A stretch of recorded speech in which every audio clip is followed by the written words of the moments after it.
But thus far, the Crimson Tide has not rolled smoothly through this season, and today an improving Tennessee team is thinking the unthinkable, an upset. From Birmingham, Alabama, it's College Football 81 on ESPN.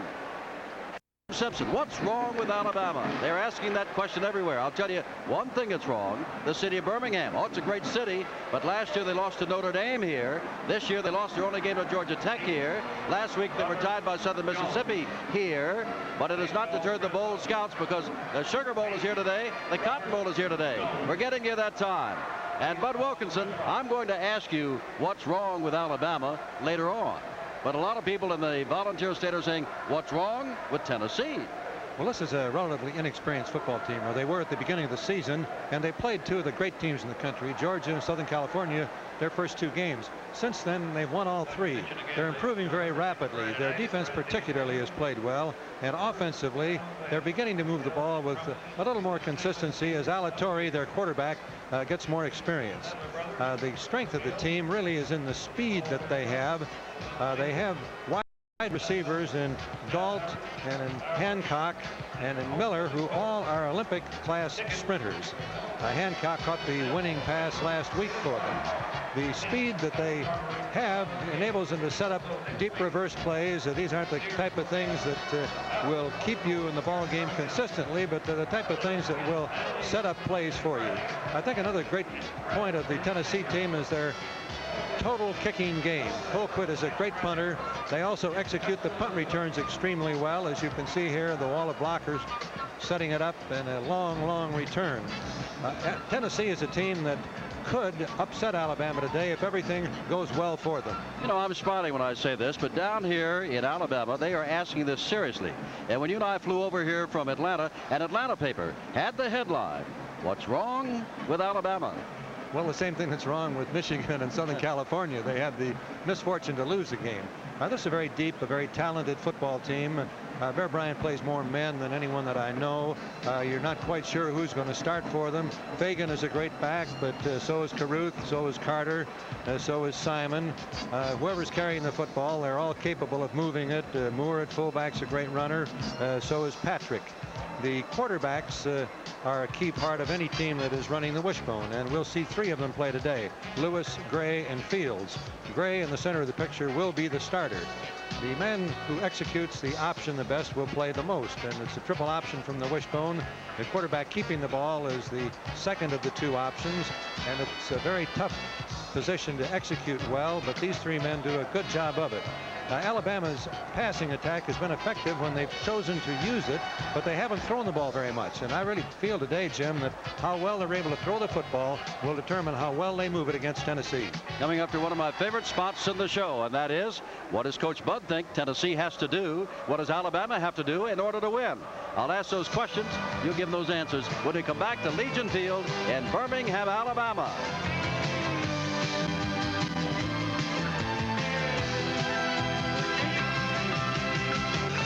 17-0. But today, what does Johnny Majors and the Volunteers, what do they have to do? Well, first they've got to play a very solid defensive game, and I think they've got to surprise them with their defensive alignments if they can, to confuse their blocking assignments. They've got to be able to run the football inside. Alabama has got a very quick defense. They pursue very well. If you can make a little yardage up the middle, you freeze that defense and you keep them at home a little bit. They've got to throw the ball well, as I mentioned earlier.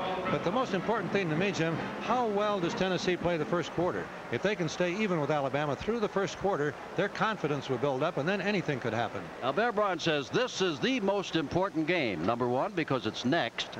Number two, because they didn't play too well against Southern Mississippi. And number three, it is an SEC, a Southeastern Conference game. What must Alabama do aside from get itself in gear? Well, Alabama needs to avoid making errors. They are, I think, a superior football team. If they make no mistakes, if they play their game, not get caught in playing Tennessee's game, then the Crimson Tide should roll one more for Bear. All right, that's what Bud Wilkinson has to say. What does Johnny Majors think? What does Paul the Bear Bryant think? We'll have them answer those questions for you when we come back to Legion Field.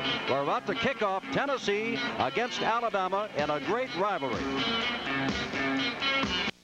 degrees officially. On the field it is closer to 90. But Wilkinson has told you what he thinks it will take for Tennessee to win, for Alabama to win. What do the coaches think? First, we ask Johnny Majors of Tennessee. Beat Alabama today. I think the defensive unit will have to continue its improvement that it's made the past few weeks and make some big plays happen for us as a football team. That and our kicking game continue to make progress, which it has. Our kicking game will have to be a sewn-up tight area of our game to neutralize Alabama's fine kicking game. Third, and probably my biggest concern going into the game, is what kind of job we will do moving the ball against an outstanding Alabama defense that's strong and also very forceful from their side of the line of scrimmage. We've been very erratic at best at moving the football.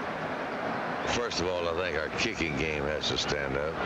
I think we have to win the line of scrimmage because they have wideouts that can beat anyone if you don't.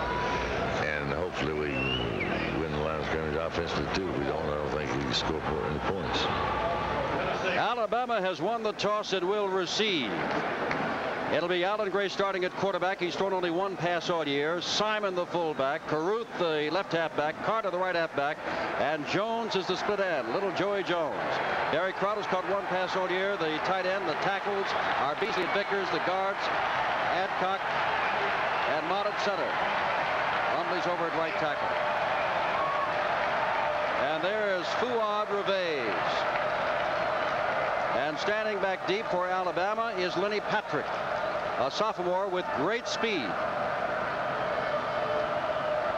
Here's the first quarter coming up that Bud Wilkinson talked about. Can Tennessee hang in there? Patrick will watch this ball go out of the end zone and will come out to the 20-yard line, 1st and 10 from the 20. Defensively for the Volunteers of Tennessee, this is the way they will line up. And we look for something a little bit different from them today. I mean in an alignment manner. Ingram and Holt are your ends. Wampler and White your tackles, and Leonard Jackson, very quick, is your middle guard. Your linebackers, Jeffers started out the year as a end. Mike Cofer having a great year. The safeties are Bates and Harper, and Jenkins and Peoples are your cornerbacks. We have a man across the way. It is Carlton Armstrong, a senior out of Nashville, who operates out of the fullback slot, but is #1 on the special teams. And his work on the special teams apparently has cost him a knee injury. Bud Wilkinson to that right knee. Johnny Majors has been very concerned about the physical condition of his team. Cofer, their great linebacker, dislocated a finger, double dislocation. He's got a number of other men that are bruised, and this is a deep Alabama team, so Tennessee cannot afford to lose too many men, particularly on a day when the temperature's a little bit warm. It is warm, and there's something else that Bud pointed out. Bear Bryant probably plays more men than anybody else, and that could take its toll on Tennessee. R.P. Williams is your referee today, and your umpire is P.T. Williams. Robert Towns, your head linesman. The line judge is Ed Dudley. Joe Delaney is the field judge, and the back judge is Charles Horton. This time, 267.7 yards rushing, but they seldom throw, so don't let that fool you. Here's the handoff to Joe Carter. Carter breaks one tackle, breaks another tackle, and is thrown out of bounds after picking up 9 yards. The free safety, number 40, Bill Bates, threw Joe Carter, the sophomore out of Starkville, Mississippi, out of bounds after a gain of 9 yards. We were talking about the number of backs that Bear Bryant has who can truly carry the football. Carter's averaging 4.3, and watch the number of men that he runs past here. One man misses him, another man misses him. He breaks it to the sidelines. It still was not off his feet when he ran out of bounds. 2nd down, 1 yard to go. Simon, the fullback, does not get it. Bouncing off is Paul Caruth, and Caruth's got the first down across the 30. Gang tackled as he was by Mike Stop Cofer, number 93, and number 77, Chris Wampler, and Lamont Holt Jeffers, 47. He picks up the first down, nudging the ball across the 30-yard line. Very good defensive play that time by the Tennessee defense. They're shifting their men along the line of scrimmage. They're also dropping an end back, which we'll talk about in a moment. Joey Jones wide to the left. Pitch back again to Joe Carter. Carter, this time it doesn't work. Lost the football, and it belongs to Tennessee. Carter lost the football. I believe it was Reggie White. And I said it was Carter. It was Carruth who loses the football. Paul Carruth. And you can see that he is hit very hard. Number 84, Tennessee, Ingram. The ball pops loose. It appeared that Tennessee was able to get on the football, but they were not. Alabama recovers to keep the drive alive, and Johnny Majors a little upset about that. And not only that, he saw a judge across the field point in the direction of the Alabama goal line before Carruth jumped on the football. That's Simon, the fullback, being wrestled down at the line of scrimmage. Reggie White, the good quick tackle, and the extra quick middle guard Leonard Jackson, number 68, in on the tackle. And in comes Mark Burns coming in for number 84, Brian Ingram. Burns, a linebacker. You always wait for Alabama to throw the football. They grind it out on the ground with their wishbone attack and set up the pass when the defense least expects it. 3rd down 2, Tennessee, and an unusual defensive alignment throughout this game, dropping off an end and putting him back there, and Simon goes for the first down. Gray there right along with him. Fake to him, carried the ball. Alan Gray is 0 for 1 passing, so you can bet your life that while he's in there, or anybody's in there, they'll be running the ball. Number 83, Ricky Holt, normally is a defensive end. However, Tennessee has dropped him back in the middle of their defensive alignment so that he is able to move up and into the play from the inside out very quickly. Drive started on the 20-yard line. Gray with the football. I don't know that this was planned. Yes, it was, because there's Ken Simon waiting, and Simon's got blockers. Simon dragged down as he hits to the 20-yard line by Bill Bates. Another saving tackle for the free safety, Bates. I want to tell you, that looked like it was a mix-up, and it was not. It was just well done. It's the reverse pivot, the option play. Gray, however, turned, set up the screen pass. The Tennessee defense had moved across the field with the first fake. It was a beautiful executed play, beautifully executed. It moves them down to the 20-yard line. As we take another look at it, you can see the wall of blockers forming for him, the number of Tennessee men that are knocked to the ground or outrun. Ricky Moore has replaced Simon in there, and Moore carries the ball for a yard or two. Leonard Jackson and Reggie White again made the stop. Alabama has now driven from their own 20 to the 18.5-yard line of Tennessee. And you can imagine, after that tie to Southern Mississippi, even though the Southern Miss team is a very fine ball club, what practice must have been for Alabama this week. Tennessee on a roll. They have won their last 3 in a row, but they've not been a high-scoring team. They can't afford to get too far behind. Averaging only about 7 points a game in most of the games. Gray carrying the football and gets down to the 16-yard line, and that's about all there. Carlton Peoples getting up, and Lamont Holt Jeffers getting up after the tackle. Second, make it 3rd down and 6. Very good defensive play. The fake was to the fullback, who didn't really carry the fake through extremely well. We got a very fine defensive play by Walker of Tennessee. This is the very first time that Alabama has had a long 3rd down situation. 3rd and 6.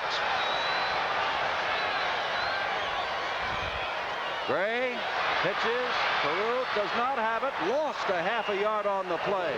Reggie White came over and knocked down Paul Carruth, the sophomore out of Summit, Mississippi. And onto the field now comes Peter Kim, the fabled Korean whose parents took him to Hawaii, where he played for the University of Hawaii, and was watching television one day and saw the Crimson Tide of Alabama and said, that's where I want to go. He paid his own way here, walked on, and now will try a 31-yard field goal. He is hit on 10 of 13 from 31 yards out. He's got it, and Alabama takes the early lead. 10:33 to go in the first quarter. Alabama thwarted, but still comes up with 3 points. When we come back, they'll be kicking off to Tennessee. Lone man deep. Terry Sanders, a freshman out of Birmingham, will kick off.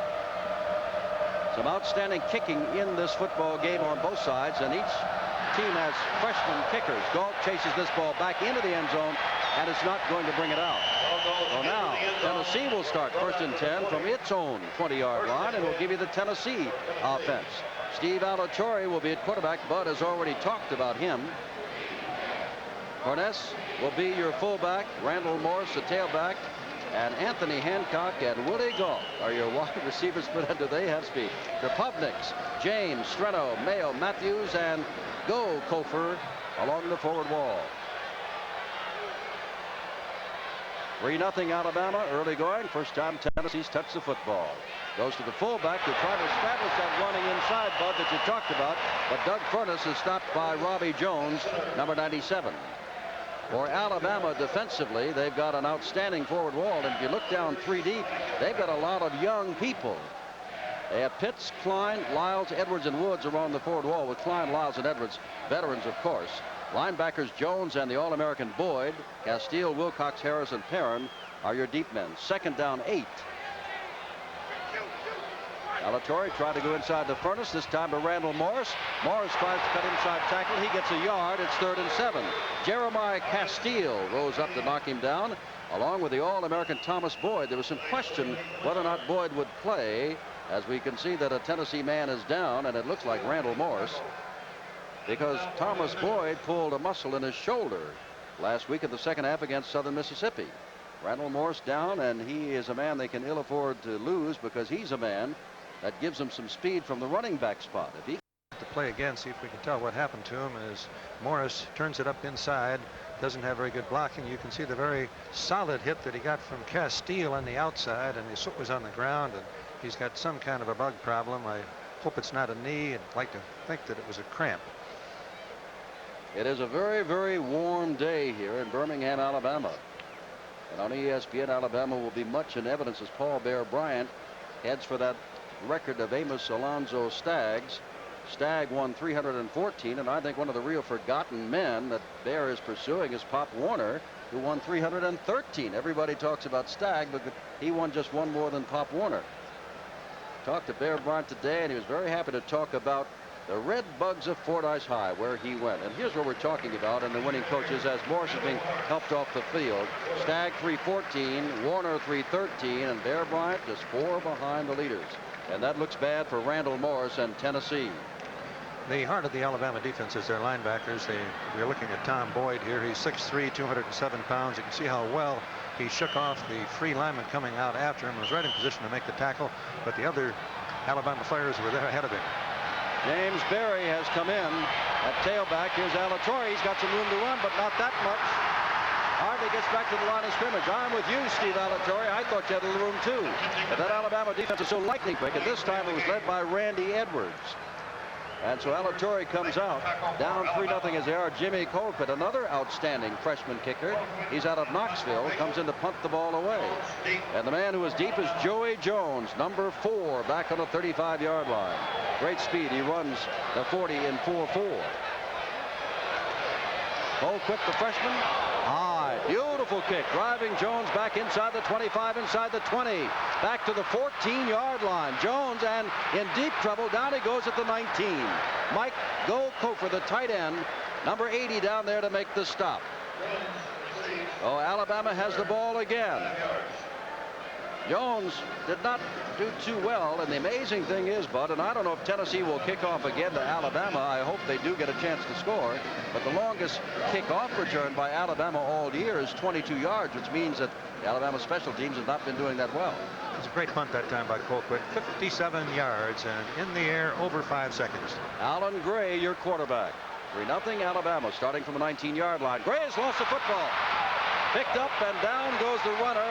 That is Paul Carruth, and that is the second fumble that he's recovered today of his teammates.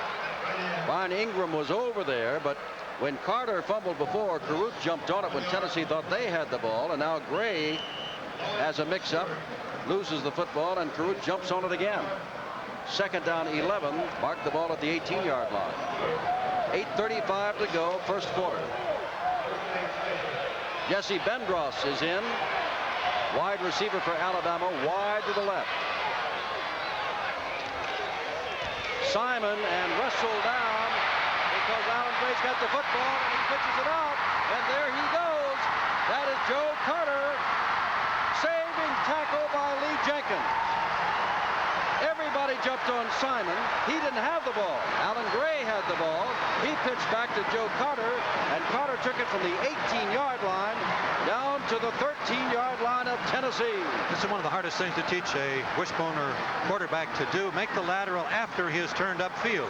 When you've turned upfield, you're across the line of scrimmage. The whole defense converges on you. He was able to throw the ball off to Carter, who had it almost wide open, but is caught before he can cross the goal line. Let's take a look at it again. He's moving upfield now, which means the whole defense will close on him. He pops it off beautifully. A 57-yard play down to the 13-yard line, and the Volunteers have their backs to the wall again. They already trail by a field goal. Alan Gray still with the football, turns it inside, pitches back again, lost out of bounds. This time it is Carruth that does the fumbling. There have been 3 fumbles in that backfield. Carruth has covered 2 of them, and this, his own, he lost out of bounds. Marked the ball, however, inside the 9. That's almost a first down. This one is really not a very good lateral. He gets turned upfield again, and then he moves it to the outside, and you can see the ball was just a little bit too far out in front. Carruth tried to get to it, couldn't, but had enough momentum to push the ball out of bounds.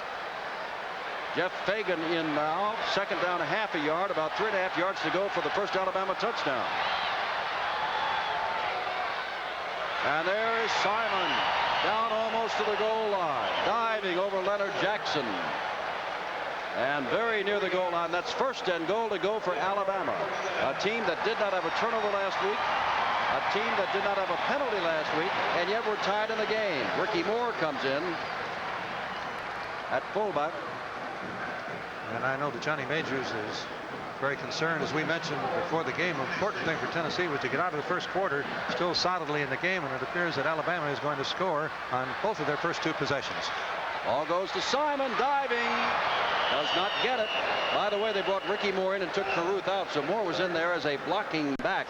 He's listed as a fullback as he went into the power I. Second and goal to go as Baer looks on. Normally, when you go up over the top, there is room there, but you can see how well the Tennessee defensive secondary people close, and they're right on top of him. They've got it stopped along the line of scrimmage, and the secondary was tall enough to stop him as he went into the air. Second down, goal to go. Fagan moving back and forth. And Fagan's got the football, and there's a penalty flag, and Fagan doesn't get it. Now they say he's got it, but there's a penalty flag down. And it may be second down from the 5.5-yard line, or it could be touchdown to Alabama. And apparently it's going to be second and goal to go, Alabama, as a penalty for offside against Tennessee is refused, and it is a touchdown, Alabama. A little delay there by the referee, R.P. Williams, that caught everybody by surprise. They went to the power I on first down, but they went back to the old wishbone here, handed the ball off niftily, and it was Tennessee offside, Alabama scoring, Alabama refusing the penalty to get the points on the board. Peter Kim has come in to attempt the extra point. He has 13 out of 14. And Alabama doesn't look like a team that's been tied by anybody or beaten by anybody. Remember, Tennessee is 3-2 and has won its last 3 in a row. Gray to hold, Kim to kick, and it is good. And Alabama has burst into the lead. 6:38 still left in the first quarter. And Alabama leads Tennessee 10-0. A little delay in the call of touchdown by our referee, but still it is a touchdown, and credit to Jeff Fagan.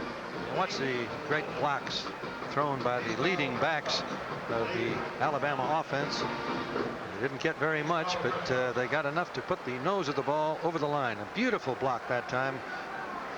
And great offensive takeoff by the Alabama line, and just enough momentum to put it into the end zone, and they moved 81 yards in only 6 plays. The big play being the fine downfield lateral to Carter, who took it 57 yards. There is Terry Sanders of Birmingham, Alabama. There is Woody Galt, member of the 1980 Olympic team, but not returned the kick last time because Sanders put it well in the end zone. This one he'll have a shot at if he wishes, and he wishes. 10-yard line, great speed, but just back to the 20-yard line. Maybe the 21 before Josh Henderson, a junior out of Panama City, Florida, reserve defensive back, made the stop. And now Johnny Majors hopes that his team can at least come up with a first down. Last year, in almost a perfect game by Alabama, Tennessee had 22 yards rushing total 37 yards passing total, 59 yards total when they lost 27-0. They don't want that same kind of day here today. Randall Morris not in, of course, so James Berry is your tailback. Morris looked like he had a knee injury. Alatorre comes out throwing, has his man across there, and that is number 28, Anthony Hancock, who picks up the first down for Tennessee and shows some speed. Hold it, that's Willie Gault, not Hancock. Tennessee is in an unbalanced line this time, and I think we'll see them changing the offensive formation a great deal. The quick pass, the great move by Gault to the outside, and he almost had speed enough to break it, but didn't quite have enough of an angle. Gault comes out, Miller comes in on first down from a 35-yard line. Volunteers down by 10. Here's Berry looking to run inside, and there's just nothing there. Led by Robbie Jones, who's the leading tackler, a junior linebacker out of Nomopolis, Alabama, number 97. Picks up a couple of yards. The game plan of Johnny Majors, apparently, as Bud has pointed out, was to try to establish something inside. Thus far, it has not happened. Their biggest play has been a first down pass from Alatorre to Willie Gault. Well, the 37-yard line now. Keep changing the formation all the time, too, Jim. They have 3 wideouts this time. That makes the defense adjust, takes a little bit off of their recklessness. Hancock is the man in motion. Alatorre rolling a little bit, looking to run. Now gets the ball away and driven down immediately by Jeremiah Castile is Anthony Hancock, number 28. That is not a first down. The ball will be marked at about the 40. And it'll be third down and a good 5 yards to go. And now they say that that was an incomplete pass, that he was still bobbling the ball out of bounds. So let's make it third down and 8 to go. The play that we just saw is typical of how Tennessee is going to try to play the football game. If they can hit some of those short passes, they'll begin to move the ball. As you look at the yardage that Alabama has allowed in points thus far. Miller is wide to the right. And Hancock is going in motion to the right. Alatorre got to do something, gets the ball away, and do they call it good or not? No good. Castile was the man who put the big hit on Anthony Hancock, and it's no good. And again, we'll see Jimmy Colquitt, the freshman punter. And again, Alabama, which has had a couple of long marches, one resulting in a field goal that started on the 20, another resulting in a touchdown that started on the 19, will get the football back again. 5:25 left in warm Birmingham, Alabama. There is Joey Jones again, deep. 5'9", but a speedster. Last time, remember, Colquitt got off a tremendous punt and does so again. Jones gets back, watches it hit behind him by about 5 yards. At the line of scrimmage, he kicked that ball officially 64 yards, but it'll come out 20. So it's still net 44, which is not bad. Let's watch Colquitt's form. He's a beautiful kicker. One step, drops the ball perfectly, high on the ball, great follow through.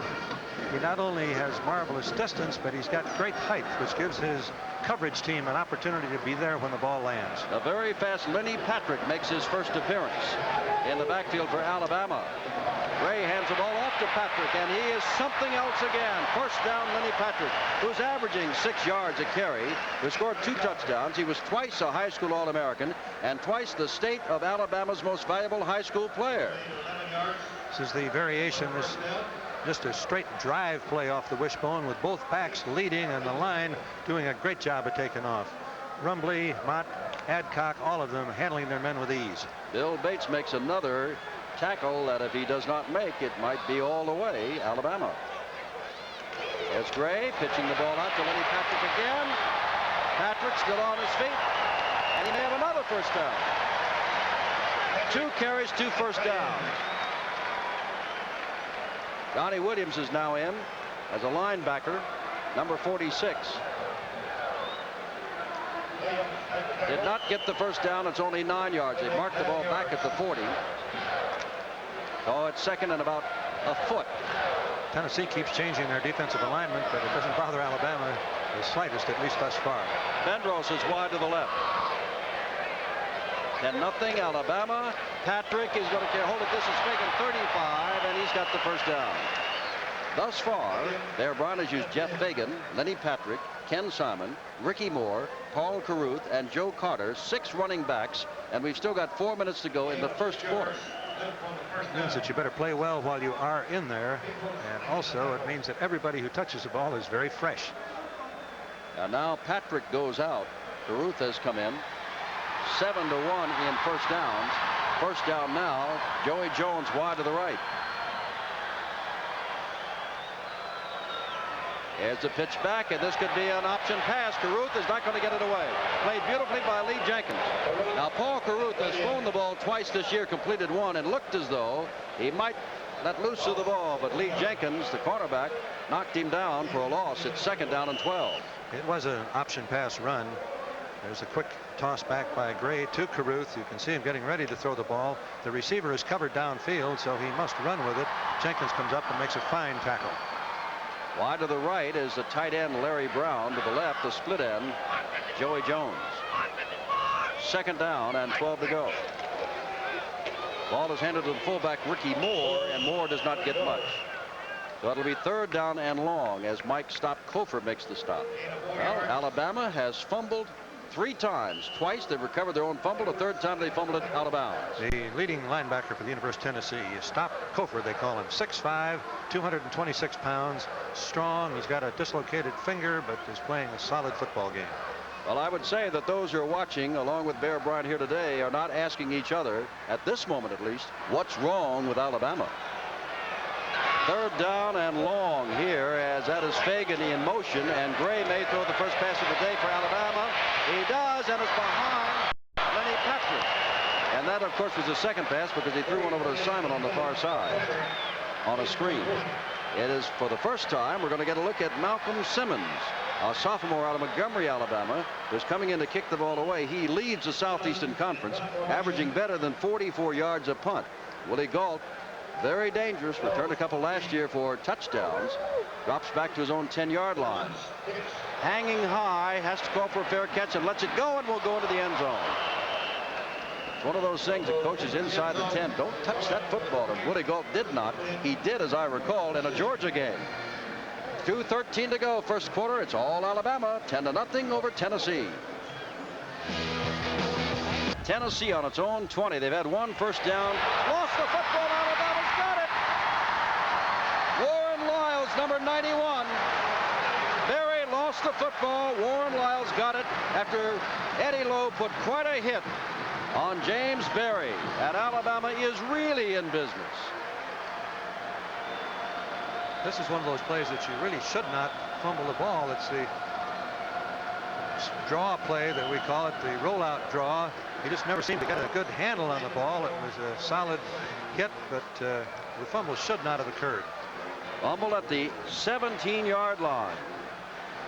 Alabama already leading 10-0, and I'll remind you of something in a moment. As the pitch back goes to Joe Carter, and Carter got maybe a yard on the play. Darrell Harper made the tackle. 2 years ago in this field, Tennessee in the second quarter was leading Alabama 17-0. At the end of the half, it was 17-7. There was a dropped touchdown pass. Tennessee could have led 24-7 at the half. But you get the picture. Alabama won the football game. Now on the other side of the coin, Tennessee in a rebuilding year, not the team that Alabama was 2 years ago, may find itself down 17-0 by the time the second quarter rolls around. Gray hands the ball off. That is Carter, wrestled down by Lamont Holt Jeffers as he gets to the 11-yard line. It'll be 3rd down and 3 to go.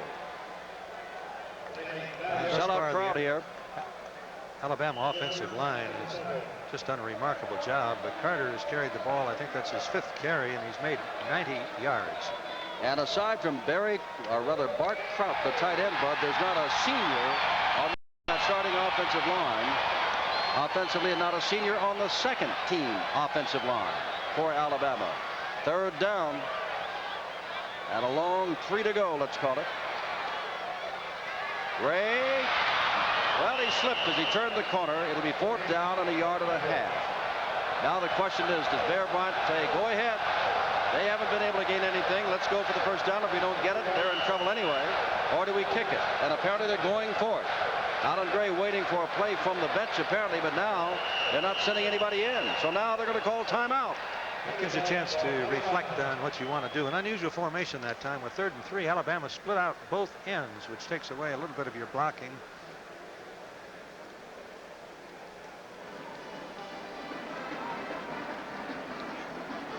All Bear Bryant looking on from the sideline, and now Alan Gray coming over. Right when they did not call a timeout, or did call a timeout last week, allowing the Southern Mississippi team to get on the field and kick that 40-yard winning field goal, said, well, it's all my fault. Well, you know it wasn't. There was someone else who was at fault. It was not the Bear, but that's the way the man coaches. One of the reasons they took the timeout from the bench where Paul Bryant is standing, you really don't know exactly how much yardage there is to go. You'd like to know if it's within a yard, the chances that you're making it are much, much greater, obviously, than if it's 2 or 2.5 yards. I think that that's the reason they took the timeout, to establish how much do we need to make if we decide we want to run the ball rather than go with the place kick. Tennessee, meanwhile, has been using a couple of defensive units in here, especially along the line, realizing this is a very, very warm day. But they need everything they've got here now, because it's going to be 4th down. At about 1.5 yards, Alan Gray trots back on the field. Lamont Holt Jeffers, the linebacker for Tennessee, trots back on the field. He's got the defensive signal to call. 32 seconds to go. First quarter, 10-0 Alabama. And here comes a Crimson Tide. Tight end Bart Kraut, wide left. Joey Jones to then right, but you'd figure they're going to run the football.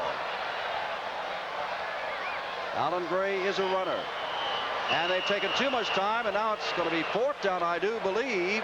And it's going to be about 7 yards to go, and that'll bring Peter Kim out to kick. What they did that time was to try to go with the accented starting count, hoping they get Tennessee to jump offside. I think they'd already made up their mind they're going to kick the field goal, but they might as well get the penalty in an effort to draw them offside and get them within 1 yard of a first down. You know, that's very interesting, Bud, because a lot of people are saying, probably here, the fans, hey, how come they took too much time? Don't think they ever intended to run it with 2 yards to go. 32-yard field goal attempt from the left hash mark for Peter Kim, who already has one. And from 32 yards out, this one is good. But Tennessee, after the fumble on the 17-yard line, stiffens one more time. Kim has kicked a 31-yard field goal and now a 32-yard field goal. And 28 seconds left in the first quarter, which belongs to Alabama. No doubt about it. Crimson Tide has looked very effective. The big problem that Tennessee has had is what we saw, and the ball in the air for Tennessee. Well, against Georgia, Tennessee scored no points. Against Southern Cal, 7 points. Against Auburn, 10 points. Against Georgia Tech, 10 points. The only time they rolled 42-0 was over Colorado State. That, as I speak to you at this moment, hasn't won a ball game all year. Willie Gault is the man deep. And again, it'll be Terry Sanders to kick off. We have seen one pass going from Alatorre to Anthony Hancock for a first down, and that has been the total of the offenses, Bud has said, for Tennessee. That last defensive stand by Tennessee, though, was great. They gave the ball on their own 17-yard line. Did not score a touchdown. Gault would have a chance here. Drop the football. He better sit on it right there, and does nothing with it. All that speed, and Gault's a little upset with himself. He never got a chance to use it. First and 10, Tennessee. Steve Alatorre is in there. Alan Cockrell, the freshman for Tennessee, a fine quarterback. And he was the man who was leading the team. Hurt his knee against Auburn, and he's not in there, nor will he be in there. Alabama, as you can see, took 1 minute and 40 seconds. 8 yards is all they could pick up when they fumbled the ball, picked up the fumble of the 17-yard line. 2 wideouts. Alatorre looking downfield for Hancock, and it's going to be picked off, and is by Jim Bob Harris, making his first start in a long while, and that ball was nowhere near Hancock. He was at least 3 or 4 yards to the left of it and farther upfield. And Jim Bob Harris, a free safety, just stood there, back from his shoulder separation, suffered against LSU, makes the interception. Alatorre has plenty of time to throw. It's that short little rollout, as I talked about. He tries to throw it down the sidelines. There's no question about Harris having superior position. He makes the interception, and the last 2 Tennessee plays have been turnovers to Alabama. Walter Lewis comes in as your quarterback. He's the sophomore out of Brewton, Alabama. Superior arm, hands the ball off, and going nowhere is Jeff Fagan. Actually, Bud, the Tennessee defense, and you may take exception to what I'm about to say, not only on that last stand, but they played fairly tough defensive football. Alabama got off to one brilliant run of 57 yards on their first scoring drive and wound up in a field goal. Time has been called because the first quarter is over, and chalk this one up to the Crimson Tide. End of the first quarter. Alabama 13, Tennessee nothing. Simpson, Johnny Majors under fire in the state of Tennessee. Matter of fact, some of the boosters in Tennessee took out a full-page ad boosting Johnny Majors, not knocking him.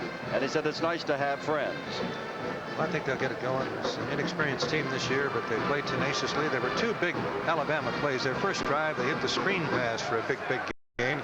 Then they hit the downfield lateral on the second. But the last time, as you look at the first quarter stats, you can see that Tennessee's offense has just not been present against the brilliant Alabama defense. Second down and 9. They only scored 21 yards more than that in the entire game a year ago. Here's Lewis with that arm back to throw, and he runs right by everybody and has a first down. Walter Lewis, the sophomore, is put down by Lamont Holt Jeffers, number 47, and it's first down as they cross into Tennessee territory at the 47.5-yard line. He moves forward so quickly here. I really wonder whether he had a pass called or whether this was a draw play called.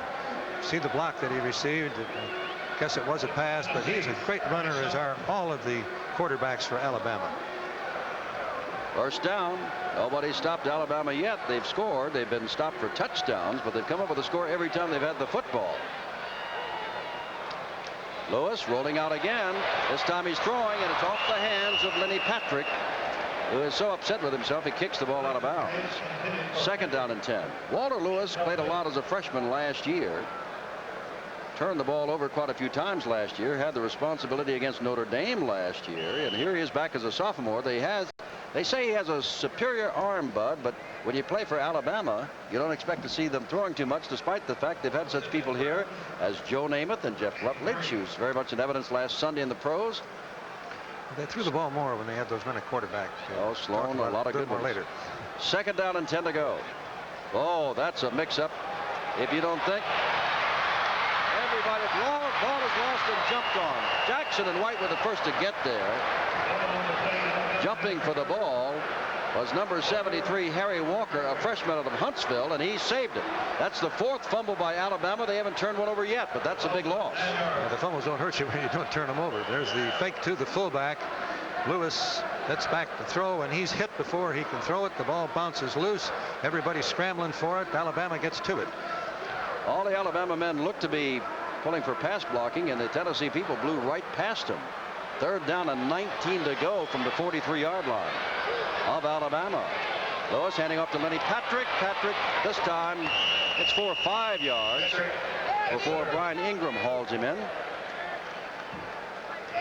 Alabama used 51 players, Jim, in the first quarter. Wampler was also in on that stop. Appears that the Tennessee defense is playing with a little bit more confidence now, but they certainly got to get something going offensively to get back in the game. Malcolm Simmons will kick away to Galt. A line drive kick, maybe a chance for Galt, but he calls for a fair catch, and nobody within 8 or 9 yards of him. Called for a fair catch with everybody still up around the 30-yard line. And so Tennessee is in the hole again at the 14-yard line. First and 10 for the Volunteers. A 37-yard kick and no return. And remember, it was a line drive. And Galt is coming out. When Bear Bryant had the great passing quarterbacks, his team put a lot of points on the board, but he didn't feel they played as well on defense because they were not getting enough practice against running attacks when they were using a basic pass offense. Furness and Berry with the football now in the backfield, trying to establish something. And having a tough time. Randy Edwards put him down. Klein had a shot at him. And Berry did a lot of that on his own as he picked up a couple of yards at his second down and 8 to go.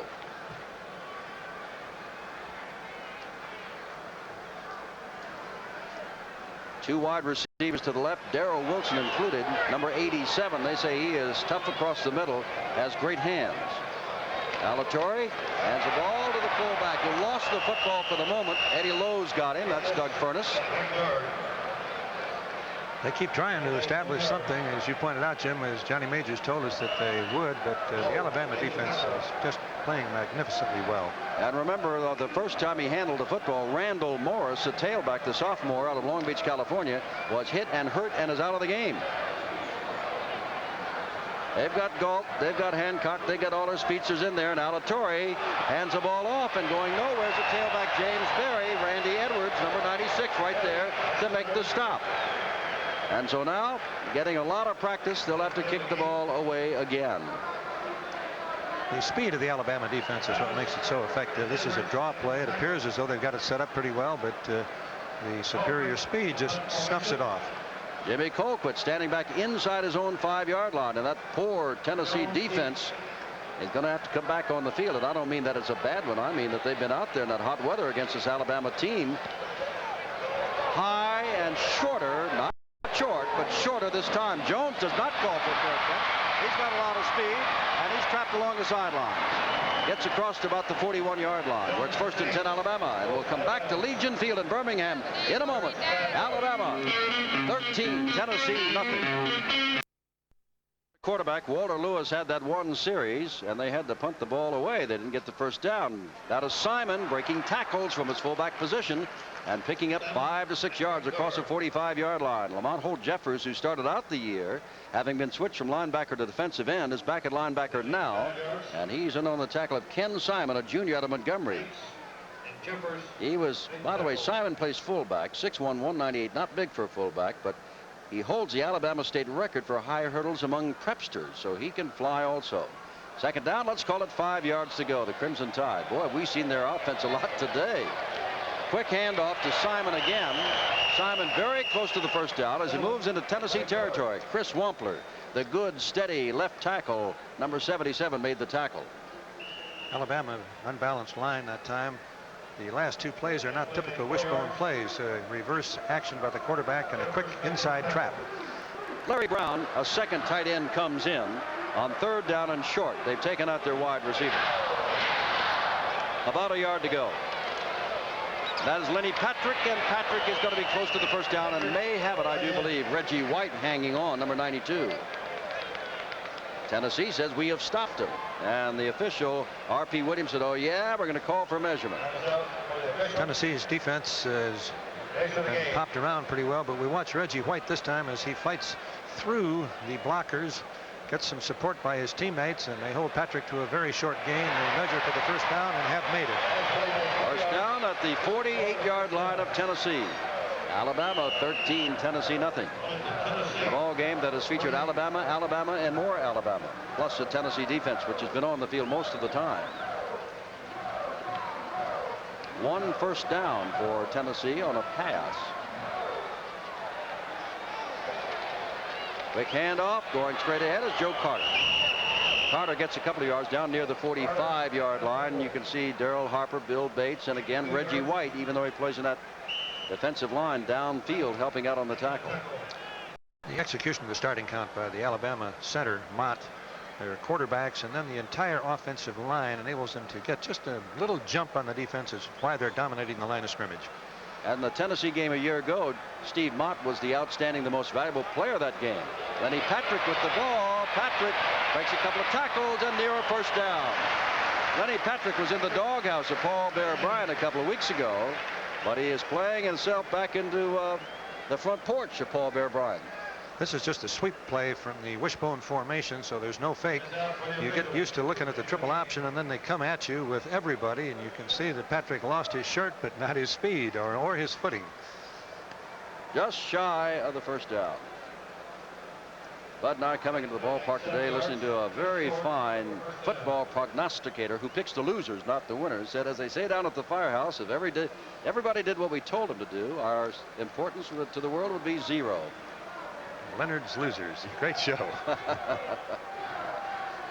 Second down, make it 3rd down and short to go in this 13-0 ball game. Alabama's defense is going to say, hey, give us a shot so we can get out there, play a little bit. I'm only kidding about that. They love this. Again, that is Carter, and easily with the first down, with Carlton Peoples hanging on for dear life. And again, I must call the name of Reggie White, number 92. He is nearly everywhere today. Peoples, the last man to get up, was number 19. Let's watch the takeoff of the offensive line. You can see that the offensive line of Alabama is moving forward while the Tennessee people are still set. It's that type of execution of the starting count that makes it possible to make a running attack go. First down at the 35-yard line of Tennessee. Carter's carried for 95 yards already. Gray looking to throw, puts it up for nobody. Man was covered downfield. That's Bart Kraut, the tight end, who's caught only one ball all year. Funny thing about Kraut, he's caught only one ball all year, but he was a leading pass receiver a year ago. So it'll be second down and 10. Lee Jenkins is down, and he must have done this to himself. It might be a cramp because there was nobody near him. The pass was overthrown, and Jenkins in this warm weather might have suffered a cramp in the back of his leg. I think he was so surprised to have the ball go where it did go that he might have tried to change direction too quickly and pulled a muscle in the back of his leg. Whatever it is, he is a fine athlete, a junior out of Atlanta, Georgia, and he is down. I'll repeat again that Joe Carter has 95 yards already. Now let's see. Well, we'll watch a replay. Gray dropping back in a little bit of a roll here. He throws the ball downfield, and Jenkins seems to go for it. He stretches for it, and I would guess that he pulled a muscle. Well, apparently so. That's what it looks like, Bud, as they now lead him off the field. They've already lost their starting tailback. Now they lose their #1 left cornerback, Lee Jenkins. And as I said before, for Johnny Majors, it goes on and on and on.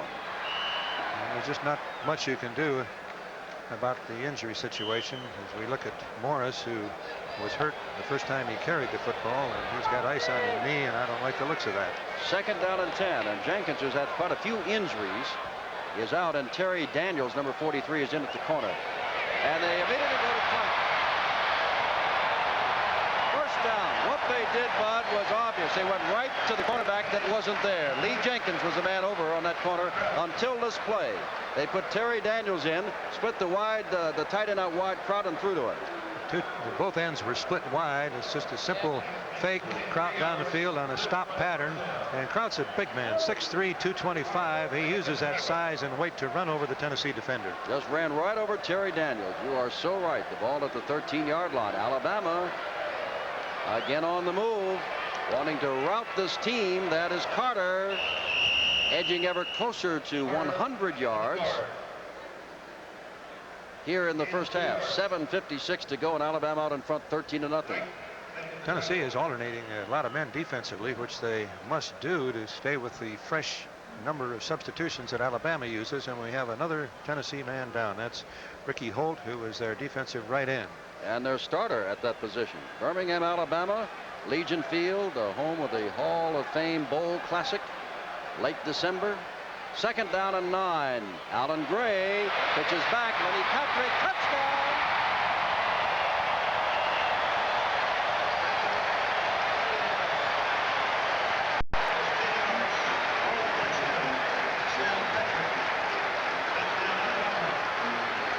Lenny Patrick. Classic execution of the option play by Gray. The fake to the fullback, Simon. He moves outside as Tennessee gets ready to play the quarterback. He tosses it off to Patrick, and Patrick is a great runner. He's averaging 6 yards a try coming into the game. And now Alabama will go for 2. Leading as they are, they'd like to get up 21-0. It takes 3 touchdowns at a time. Of course, Tennessee would always have the option of going for 2. Alan Gray in there now. 19-0. Pitch back. Looks easy, doesn't it? It's good. Carter gets the ball to the goal line, and that's all they need. Very, very close decision on this one. Let's take a look at it. The ball has been pitched back. He's hit. Oh, yeah, he made it. He does have the ball right into the end zone and has control of it. Then he dropped the ball. But the referee was standing there. The linesman rather standing there. And it was a good 2-point extra point try. Johnny Majors' team now down 21-0. 7:25 to go in the second quarter. And we'll be back at Legion Field after this. keep talking about the Tennessee injuries. Joe Carter of Alabama is now being led off the field. He is the man that got the ball to the goal line, and he is going off the field. He is close to 100 yards in the first half. The sophomore out of Starkville, Mississippi. And you hate to see anybody get hurt, but that already has been the name of the game. I can name 3 Tennessee starters, and now here's the first Alabama starter to be led off the field, injured. 10 plays, 58 yards, nearly 4 minutes, and Patrick went in from 10 yards out. And that's the third fine drive that Alabama has made in the game.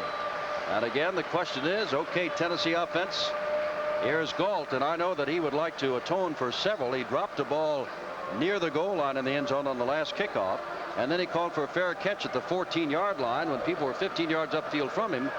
And Willie Galt would like to change that around, and he's got the speed to do it. Take something like that to ignite Tennessee. Galt, I think, is determined to bring it out this time. Looking for a place to go, and has no place to go except out of bounds. Only got back to the 17-yard line. Jimmy Watts, a reserve defensive end, a sophomore out of Gulf Breeze, Florida. That's a nice sounding name, isn't it? Gulf Breeze, Florida, made the stop. The dominance of the Alabama defense has truly been awesome. I believe that Tennessee has made just 1 first down thus far in the game, and they've also turned it over twice, once with a fumble, once with an intercepted pass. One first down was a pass to Hancock on the far sideline. Haven't come close since. Furness and Berry remain your setbacks. Alatorre, your quarterback. Alatorre comes out throwing, puts the ball out. It is caught for a few yards only by Anthony Hancock, and he's surrounded by a lot of folks, but that is Tommy Wilcox there, along with number 49 Steve Booker and number 17 Greg Florence. A freshman out of Enterprise, Alabama, as Bear Bryant now begins to use a lot of his reserves. We can see Stan Gay out there, number 28, another reserve defensive back, playing the left corner. Darrell Wilson wide to the left, Hancock to the right. On second down, Furness, the fullback, finally gets something going inside. First down. Jimmy Watts hauls down Furness. And now Yanni Trepovniks. Hold it, that is Lee North that is down. That's even worse. Fine offensive block that time by Mayo, opening it up for Furness, and he picked up the second first down of the game for Tennessee. And down on the ground now is Lee North, all Southeastern Conference, 1981 preseason All-American, and he is the 4th Tennessee starter that we have seen go down and come out. We have seen Holt, we have seen Jenkins, we have seen Morris, and now here's North getting up, and good, he's coming off the field. First down and 10 at the 32-yard line. He just got wind knocked out of him or something, Jim, and I'm sure that he'll be able to get back in the game and probably go back very quickly, because your center is the key to the exchange with the quarterback, which is where offense begins. Oh, Glenn Streno has come in to replace him. Furness tries it again, and this time doesn't get but a yard or two, as Randy Edwards, number 96, makes the stop. Second down and 8. 6 minutes to go in the first half. Birmingham, Alabama, and it is 21-0 Alabama over Johnny Majors in Tennessee. Lee North has returned at center. Second and 8, and it's got to be a passing down for Alatorre, but he lost the football. Belongs to Tennessee. This time they recover their own fumble. And it looks like James Berry is the man who got up, and it's third down and long. North is back at center, but we failed to handle the exchange of the ball. It bounces around loose, but Tennessee does get on top of the ball to avoid the turnover. James Berry. Now you know you're in a passing situation for Alatorre.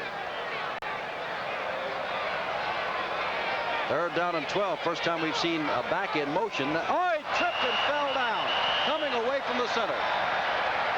Alatorre, and that has really got to be the height of frustration and disappointment for Tennessee.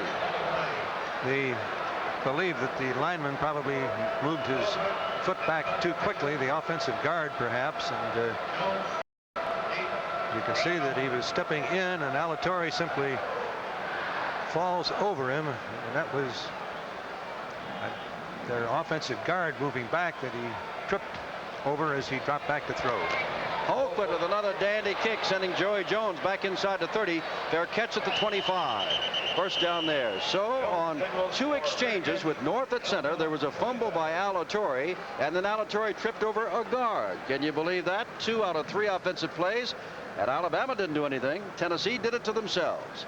Friday, October 23rd, 8 o'clock Eastern Time, live, 5 on the Pacific Coast. Another National Hockey League game, the Toronto Maple Leafs against the Buffalo Sabres. And remember that Buffalo's Scotty Bowman, the general manager, said, I am now the coach, and he's replaced Roger Crozier. And Buffalo will be playing Toronto Friday, live on ESPN. Join us. First down, ball is handed off. Walter Lewis hands to number 38, Charlie Williams. Williams, like Patrick, was in the doghouse of Paul Bear Bryant, but like Patrick, is back in the ball game. Patrick has already scored a touchdown, has an outstanding rushing average, and Williams will try to do the same. He's out of Bessemer, Alabama, just down the road. Same little counter trap play that was very effective the last time Alabama had the ball, but Tennessee has adjusted their defense, and they handled it well on that play. Bendros goes wide to the right, and Darrell White comes wide to the left for Alabama. Second down. Lewis looking to throw, has Bendros all by himself. First down, 44-yard line of Tennessee. Jesse Bendros, there was no one within 7 or 8 yards of him on either side. Lewis does a good job of throwing this football. He's looking past all the way, but he's looking away to the outside. Then he drills it down the middle, and his receiver is wide open. Bendros making the reception. Do a very good job of protecting the passer. Tennessee is thinking run. You can see the defensive linemen are still playing run, and then they find the quarterback is back with the football ready to throw it. Double teaming Steve Kluge, the junior, trying to get in there. That is Williams again carrying the football, and again for just a couple of yards as Mike Stop-Kofer makes the tackle. Well, this is a Tennessee team that Bud and I watched lose to Georgia at Athens 44-0. Then they went into the Lions' den in California, in Southern California, knocked them off 42-7. Well, then they went on to win 3, but now they're down 21-0 to Alabama. Second down, 7 to go. Ball is handed off to Lenny Patrick. Patrick inside the 40-yard line. Johnny Williams, number 46, is at the bottom of that heap, making yet another stop. Alabama varying their attack. They threw one pass, and now they're running the sprint draw play, which is normally the play used to keep defenses honest if you're a passing team. Joey Jones wide to the right, Darrell White to the left. Third down and 3 to go. Ball inside the 40-yard line of Tennessee. Lewis looking to throw. Throws it out here to Lenny Patrick. Patrick's got the first down. Inside the 35-yard line. Down to the 33 where Joe Cozart, a sophomore out of Sweetwater, Tennessee, made the tackle. Alabama in an I formation that time. First time they've used it in this game. You've got the feel when they're 21 points ahead that Bear Bryant is using a lot of formations to make the people who are going to play him down later in the season feel that they got to adjust to a number of formations rather than just the wishbone. Once again, the I set.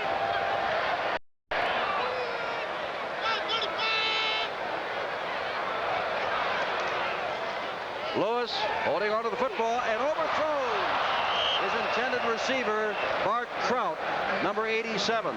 Darrell Harper was the man that might have made the interception. Well, I tell you, what's wrong with Alabama? Call your friends and have them look at this game. Nothing in this game. Very tough throw by Lewis. He's faked to the fullback Williams. Left, he did overthrow the ball, and it was almost intercepted. 2 Tennessee men, Randall Morris, and I'm trying to get the other number, are leaving Carlton Armstrong on crutches. They're leaving the field on crutches. Charlie Williams carries the ball down near the 25-yard line. That's Randall Morris, number 12. There's number 38, as we told you, Carlton Armstrong, and Lee Jenkins is the one that either pulled a muscle or had a cramp. But that's something to see. Disheartening. Third down and about 3 to go. White to the right. Bendros, who just caught a pass on this play, as Alabama in every play on this formation has been in the I. As Bud pointed out, And there's Charlie Williams again, and I don't know whether he's got the first down. He's very close to it. Leonard Jackson is down at the bottom, along with, guess who? Reggie White, again in on the tackle. The I formation isn't as much of a change from the standpoint of ball handling. The fullback's relationship to the quarterback is exactly the same as it is in the wishbone. Instead of having the two other backs in the backfield, you have the tailback in the I, but the initial ball handling fullback-quarterback relationship is the same. The fielding here in Birmingham and around the state of Alabama, as they've got a little ways to go for the first down, was it Tennessee would be in this ball game and Alabama would be hard pressed to win this ball game, but it has been all Alabama. One first down thus far, and we've only got 1 minute and 10 seconds to go, and Tennessee doesn't even have the football to try for a second first down. Fourth down and inches to go. You would think Lewis would take it himself. He does not. He hands to Patrick, who gets more than enough. Inside the 20-yard line. Now the clock is against Alabama. They'll start the clock again. 52 seconds to go and counting. Alan Gray comes back in. Alabama has 2 timeouts remaining if they choose to use them, but it doesn't appear that they're going to. 40 seconds to go. Taking their time. Gray hands to his fullback, and Williams gets down inside the 10-yard line with 25 seconds to go. And we'll come back after this. Alan Gray talking to Paul Bearbrine. I found out something today that I did not know. A lot of people did know. I knew that Paul Bearbrine went to Fordyce High School in Arkansas, but I did not know that their team name, the Red Bugs. He said they're the Red Bugs when I was there, and they're the Red Bugs now. Lamont Holt Jeffers, the defensive captain for Tennessee, talking to their defensive man. And let's see what Alabama does with 25 seconds to go. They just took the one of their 2 remaining timeouts. They've got yet another to go. The ball is on the 9-yard line, and they've got a first down and goal to go. Alabama 21-0. Down in the rankings, out of the top 10, wanting to pull themselves up after their 2 previous embarrassments this year here at Legion Field. Alan Gray looks for the touchdown on the pass. Got it. Ben Gross. 9-yard pass to Ben Gross in the corner of the end zone.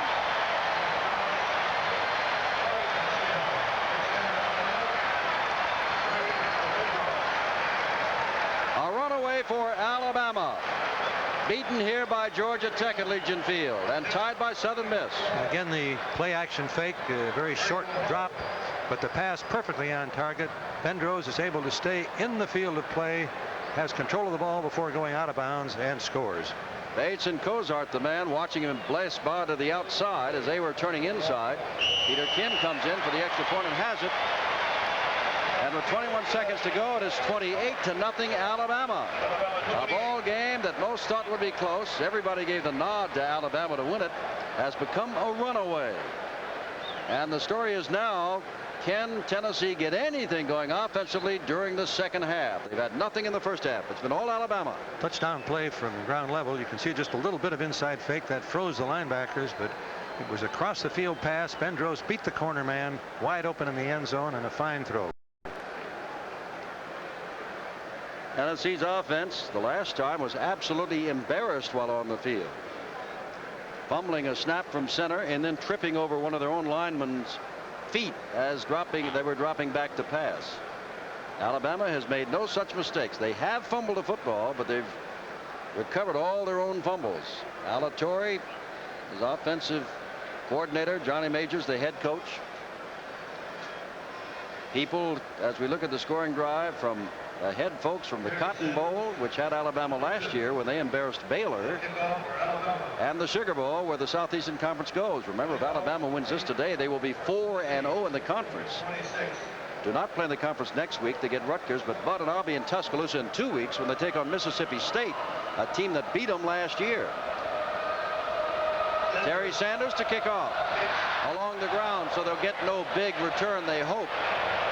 Picked up by Galt at the 11-yard line, and he gets out to about the 24-yard line with 17 seconds left in the ball game's first half. With such little time remaining, the squib kickoff is always a good idea. The ball bounces around. It breaks down the timing of the kickoff return. You feel that without a big return, there's no way they're going to score on you. 10,000 seats have been sold to Tennessee fans, and the Tennessee band is here, and so they've got to feel a little upset. Alvin Tolles makes his first appearance, the freshman out of Forsyth, Georgia. He is a fullback for Tennessee, number 44. He is the lone setback, as they've got 3 wideouts all to the right. And Alatorre looks to run, and this is not going to do him much good at all, getting out of bounds. Stops the clock with 10 seconds, 9 seconds to go, but he's got to go 70-some yards. Alabama had 3 men rushing, 8 men back down the field, and their linebackers were at least 10 or 12 yards deep, so there was plenty of room for Alatorre to run, but not to get the ball close to the end zone. Picked up 9 on the play, 2nd down and 1, but what you just saw is what counts. That's the clock, 9 seconds left. Again, 3 wideouts over here to the near side of the field. The wide side of the field. 2 setbacks this time. Alatorre rolling out, looking. Flag is down. Ball is caught by Hancock. Hancock now being closed in, and time runs out. And a flag is down on the field. And it all depends on whether it's defensive or offensive. If it's offensive, makes no never mind. Teams are leaving the field, so apparently that's what it is. A penalty be called against Tennessee. Darrell Wilson might have turned upfield, but now the teams are coming back on the field, and we'll see whether the half is over or not. If it's defensive, they keep on going. If it's offensive, they don't keep on going. And thus far, now we say it is a legal motion, and therefore the half is open. Oh, that's the half, and it's been all Alabama. Alatorre dropped back. This is one of the few well-executed plays that Tennessee has had in this first half. A beautiful throw by Alatorre. Hancock making a fine reception, but there were so many men downfield deep for Alabama. They were playing their prevent defense, and there was no place for him to run. And a further embarrassment, Wilson had lined up offside. That's why the penalty was called. At the end of the first half, it's Alabama 28, Tennessee nothing. Back with the second half in a few minutes. In the meantime, where Tennessee has gone, well, with only 1 first down, 0 for 0. Alabama is 28. Tennessee is nothing, and they may be saying in Tennessee, what's wrong with the Volunteers? But I don't think anybody at this moment is saying what's wrong with Alabama. Well, I don't think you can play a better half of football than Alabama has just played. Everything they've done has been exceptionally. Their defense has totally dominated Tennessee. Their offense has moved the ball on the ground. They've thrown the ball well, even though they have not thrown it very often. But this has been a very awesome offensive football team. On their first possession, they moved the ball extremely well, setting it up with a great screen pass play that picked up some 56 yards. On their second possession, they got a beautiful downfield lateral. Gray turned up the field, and then while moving upfield, pitched it off to Carter, and that set up the second score for Alabama. It was a little tough getting it into the end zone, but Fagan, behind some very good blocking by his backs, was able to go over the line and barely put it in the end zone for the Alabama score. You know, before today, Alan Gray had not thrown but 1 pass and had not completed that. And Ken Coley, who was out the quarterback, is a man that well, he led the team in rushing. They just don't throw, but that last touchdown was a thing of beauty, and Ben Ross was all by himself. Well, his execution was good, and it's difficult execution. A fake to your left, then turn very quickly, arch the ball over the defending cornerback, and Ben Ross was open just by the flag on the corner of the field, made the reception, kept his feet in bounds for the 4th score by Alabama. You know, in a moment we're going to have statistics, but I got to throw one in there because it also tells a story. Tennessee had 1 first down. We'll come back. Oh, you got something to say? Well, they got one just before the end of the half there, That's Jim, 2. if you remember. That's correct. That's 2. Tennessee, it doesn't look good, does it? We'll take a look at the statistics, which are, of course, all Alabama, when we come back to Legion Field, where the Crimson Tide is rolling this week, 28-0 over Tennessee. Look at statistics, because Alabama leads 28-0, but I think statistics can tell you how much they have dominated aside from the scoreboard itself. Well, the total number of plays are the best thing to look at, and then the bottom one, the time of possession, indicates the total dominance. Alabama, no turnovers. 326 is a great number of total yards in 30 minutes of football. Now, what do you do, Bud Wilkinson, when you're Johnny Majors? You've won 3 in a row, admittedly against not the top opposition. You come in against a team that you've been beaten in 10 years, and you're down 28-0 at halftime. Well, you try to have your team feel that we're learning something in this experience, and it's a bitter, bitter lesson to learn. But you really are learning. Keep your poise. It's a brand new ball game in the second half. Try to see if we can't beat Alabama in the second half, even though we don't win with the final score. All right, we'll be back with the second half kickoff in just a moment. First half belongs to Alabama. Score at the half is Alabama 28 and Tennessee looking for its third first down and its 60th yard in total yardage.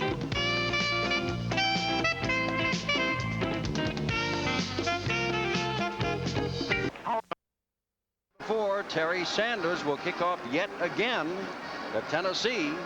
The freshman out of right here in Birmingham, Alabama. He has had a field day kicking off. It is Willie Gault, the single safety man. He is about a half a yard deep in the end zone. And the second half is underway. Line drive. It sends Gault well back in the end zone where he will stay. And so it'll come out to the 20-yard line. Alatorre will be your quarterback. Morse went off on crutches, so it'll be James Berry, the tailback, Doug Furness, the fullback, and Hancock and Miller and Gault and Wilson all get in there as wide receivers at split ends. Mike Cofer, your tight end. Kropotniks, James, North, Mayo, and Matthews, your offensive line. Give you the defense of Alabama after this first play. Hancock wide to the right, Gault wide to the left. And Tennessee just may come out throwing. Let's see. No, they don't. They hand off to the fullback, Furness. All right, Mike Pitts, Jackie Klein, Warren Lyles, Randy Edwards, and Russ Wood have just made that tackle. The front five for Alabama. Robbie Jones and Thomas Boyd are your linebackers. Castile and Parra your cornerbacks, and Wilcox and Harris are your safeties. Hancock again wide right. Now Miller has come in, has come wide to the right. And he's the only man set out there. Alatorre still has the football, throws it out here. Anthony Hancock, and he can't make much happen as Jeremiah Castile, number 19, tosses him out of bounds at about the 25-yard line. Third down and 5 to go from there. Nifty little play action that time. Normally a defensive team is faked to the top of the screen with that type play, but this Alabama defense reads so well, it's rare to see anybody badly out of position. Jan Elias out of Columbus, Alabama, sophomore, number 95, comes in at middle guard, and Warren Lyles goes out for Alabama. Berry in motion right. Alatorre throwing on the slant end. Look out, that guy's got speed. He will go all the way, and that is Gault. Look at him, high step into the end zone. And that is what Tennessee needed, a big play. They got it. 75 yards. Little slant in, and Gault had the angle, and he just whipped right by him. Gault is the wide receiver, starts downfield, just a little hitch pattern. The ball is thrown right on the numbers. Alabama overran it, missed the tackle, and from here on out, there is no one going to catch him. He just looks back and kind of strides it into the end zone smoothly. Fuad Reveiz has his first chance at adding a point today, and does so. And just like that, in less than a minute, it only took 52 seconds. With 14:08 to go, it's not a different ball game, but it's different as far as Tennessee is concerned, because they are on the scoreboard thanks to the Olympic speed of Willie Gault. And one missed tackle by the Alabama defense. Quick drop, quick throw, little turn-in pattern. The missed man there, number 89, Castile, number 19, I believe, Castile, just overran it slightly, and once Gault has got the goal line in front of him, there isn't anybody going to catch him. Jim Bob Harris, a free safety, is a preseason All-American, but he has no speed of the Olympic sprinter, Willie Gault. Alatorre, the man who threw the ball on your right, Gault who caught it and pranced into the end zone on your left.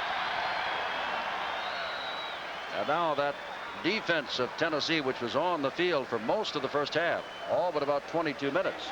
80 yards, 75 of those on one play. Alatorre to Gault. Fuad Reveiz will kick it off, and Lenny Patrick is the man deep. Patrick, remember, has fine speed himself. Had an outstanding first half.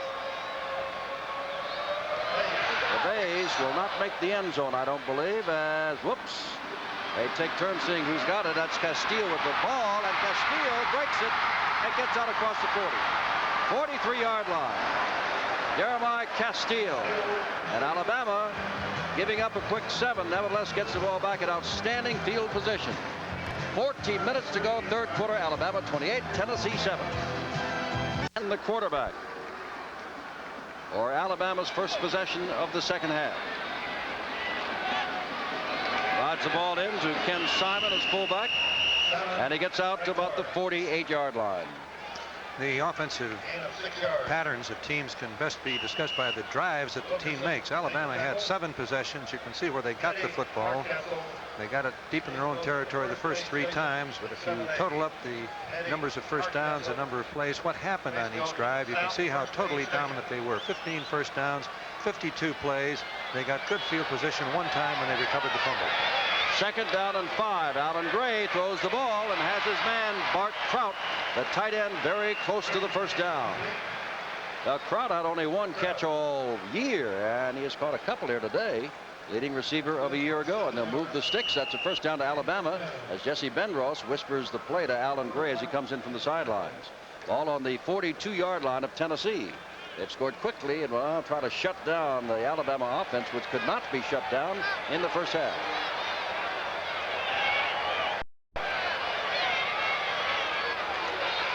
Gray, pitch back, look out, driven down is Jeff Fagan.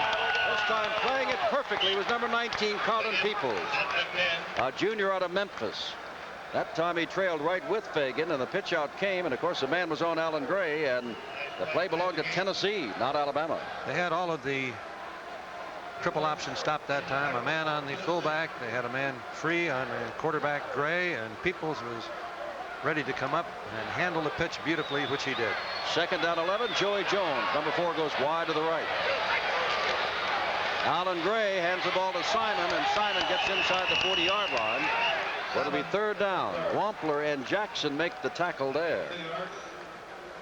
Well, I said inside the 40. They've moved it back outside the 40-yard line, so it is going to be third down and a long 8 to go.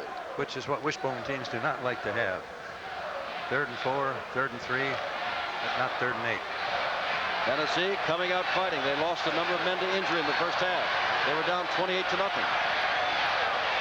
Tennessee shifting the defense. Gray looking to one man the whole time. Bart Trout has been free all day long. First down inside the 30-yard line. Cozart knocked him out of bounds. He is filling in for the injured Lee Jenkins on the left cornerback spot. A little surprised he wasn't covered a little more closely. It's just a straight drop back pattern. Gray looking all the way to Kraut, who was split off. He hit him right on the numbers. First down. And he was the only man split wide on either side, Bud, and Cozart was downfield. He's a sophomore out of Sweetwater, Tennessee. Alabama continues its march on that third down pass. Gray pitches the ball back to Patrick, lost the football out of bounds. That's the 5th fumble that I recall, and Alabama has yet to lose 1. They've covered 2 of their own, 3 of their own, and 2 have gone out of bounds. And a couple of times the sideline has been a big assist to them. Second down and 9 to go from the 28-yard line. Paul Bear Bryant looking for win number 311. The all-time record is 314. In 41 of his 68 years of living, Bryant has faced Tennessee. I'll explain that in a moment. After Fagan picks up his few yards, it'll be third down and 5. As a player, as an assistant coach, or as a head coach, in 41 of his 68 years of living, Paul Bear Bryant has had Tennessee on the opposite side of the field from him. Incredible. Jeff Fagan, not expected to play much today. He's got a deep thigh bruise, has 12 yards on 5 carries. Third and about 5. The ball at the 23-yard line of Tennessee.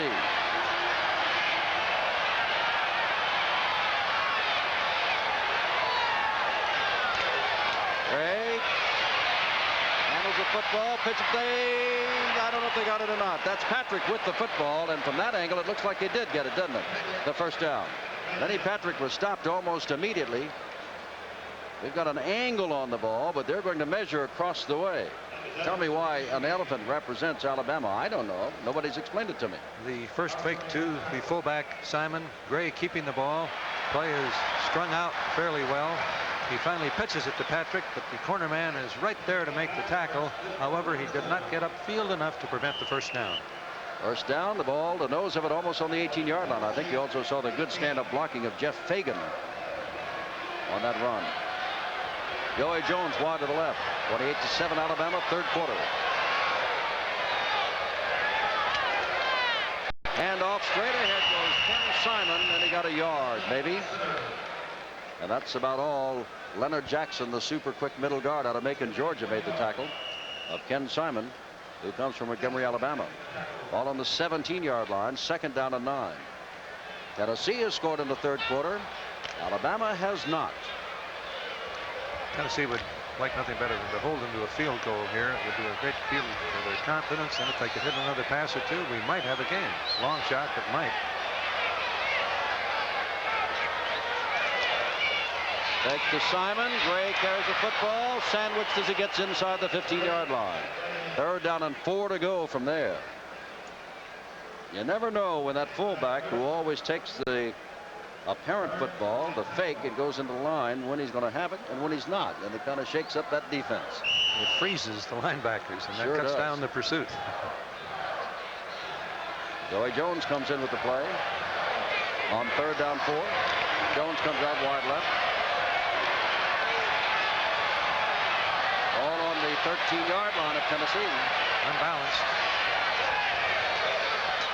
This time they give it to the fullback Simon, and they hold him. Reggie White, number 92, and we've called that number again and again and again. And he did an outstanding job. And now Peter Kim comes onto the field. I would imagine it'll help on the scoreboard, but it'll also help emotionally that Peter Kim, who has hit field goals of 31 and 32 yards, should miss here. This will be 29 yards.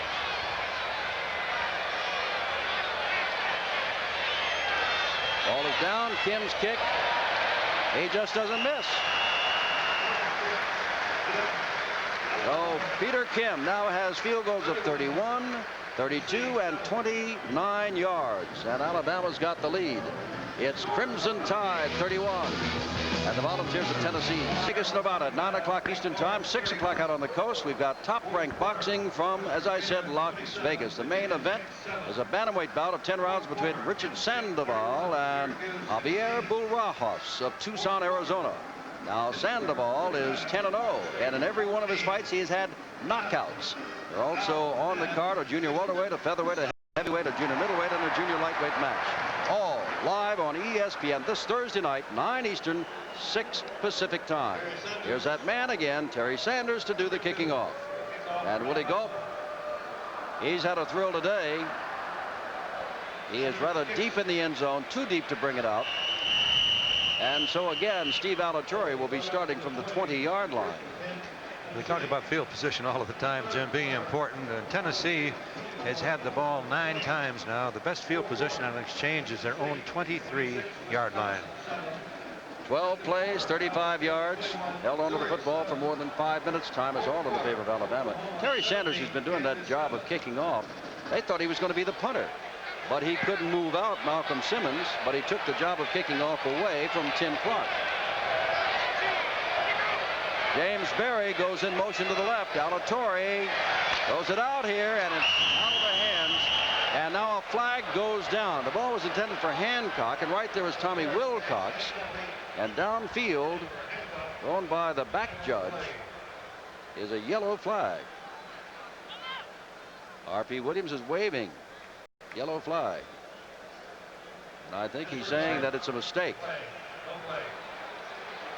I think he just dropped the flag. That's right. He's saying it's a mistake. Nothing happened on the play. It was bad. The man in motion reverses his field, comes back, and the ball is a little bit ahead of him, but was very well covered also. Hancock dropping the ball.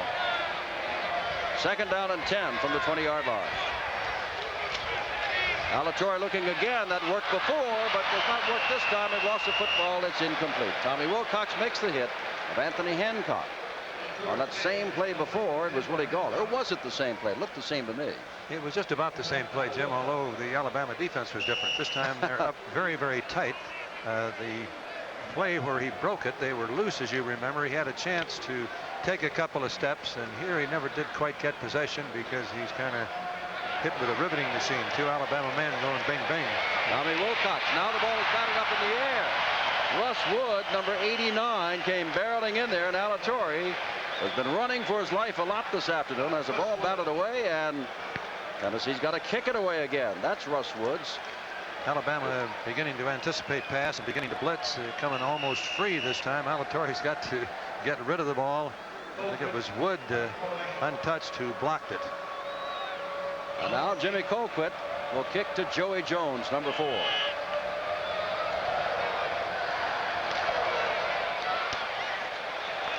High, fair catch called for right at the 44-yard line. First and 10 Alabama. They've got outstanding field position one more time.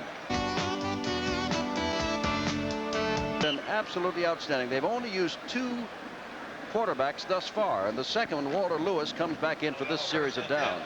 Ben Orcutt, though, is going to make his first appearance, number 29, and number 24, Mickey Ginyard, a freshman out of Atlanta, makes his first appearance, and that is Orcutt carrying for the first time.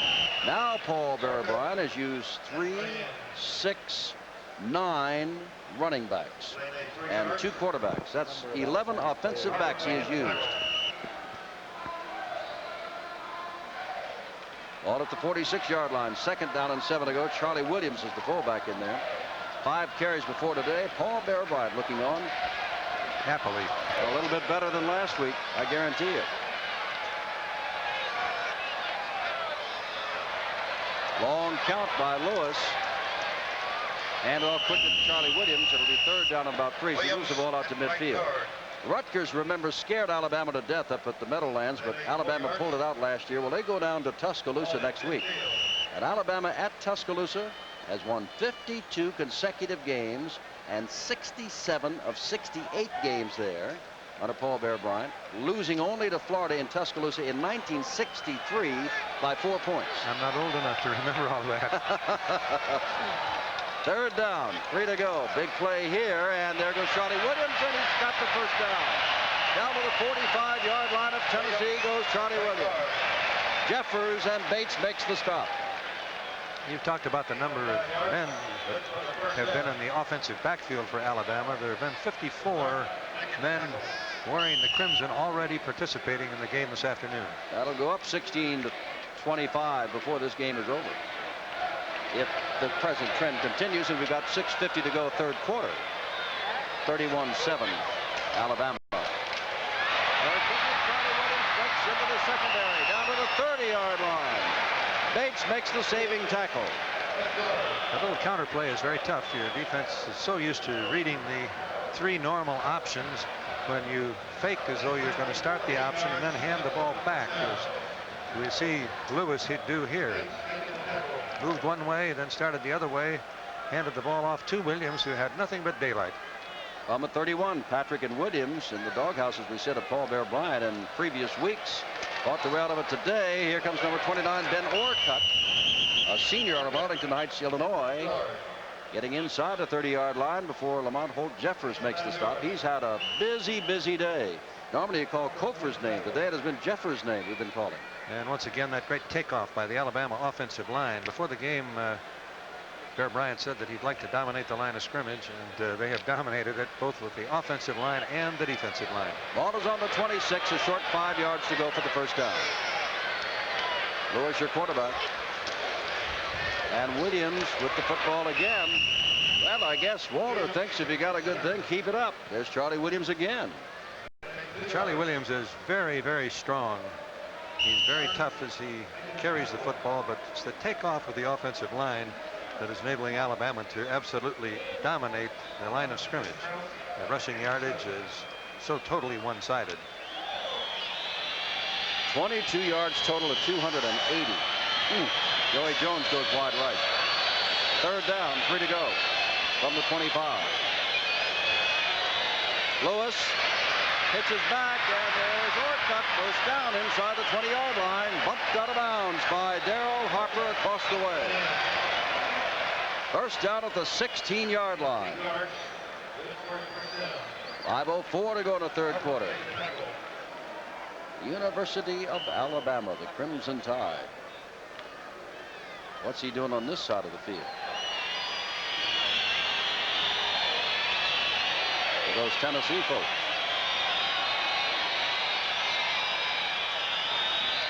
Lewis pitches back. Caruth, remember, can throw and does. Touchdown.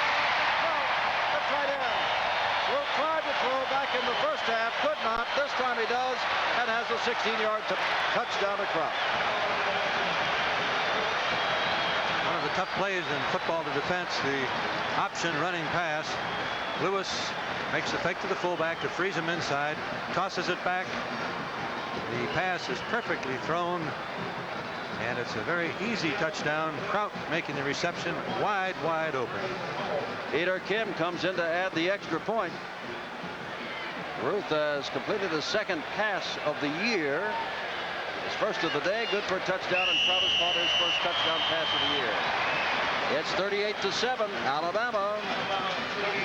I tell you, Paul Bear Bryant said this game will either make us or break us. I think he's got a good season left. It certainly would appear so. It's a quick little inside fake.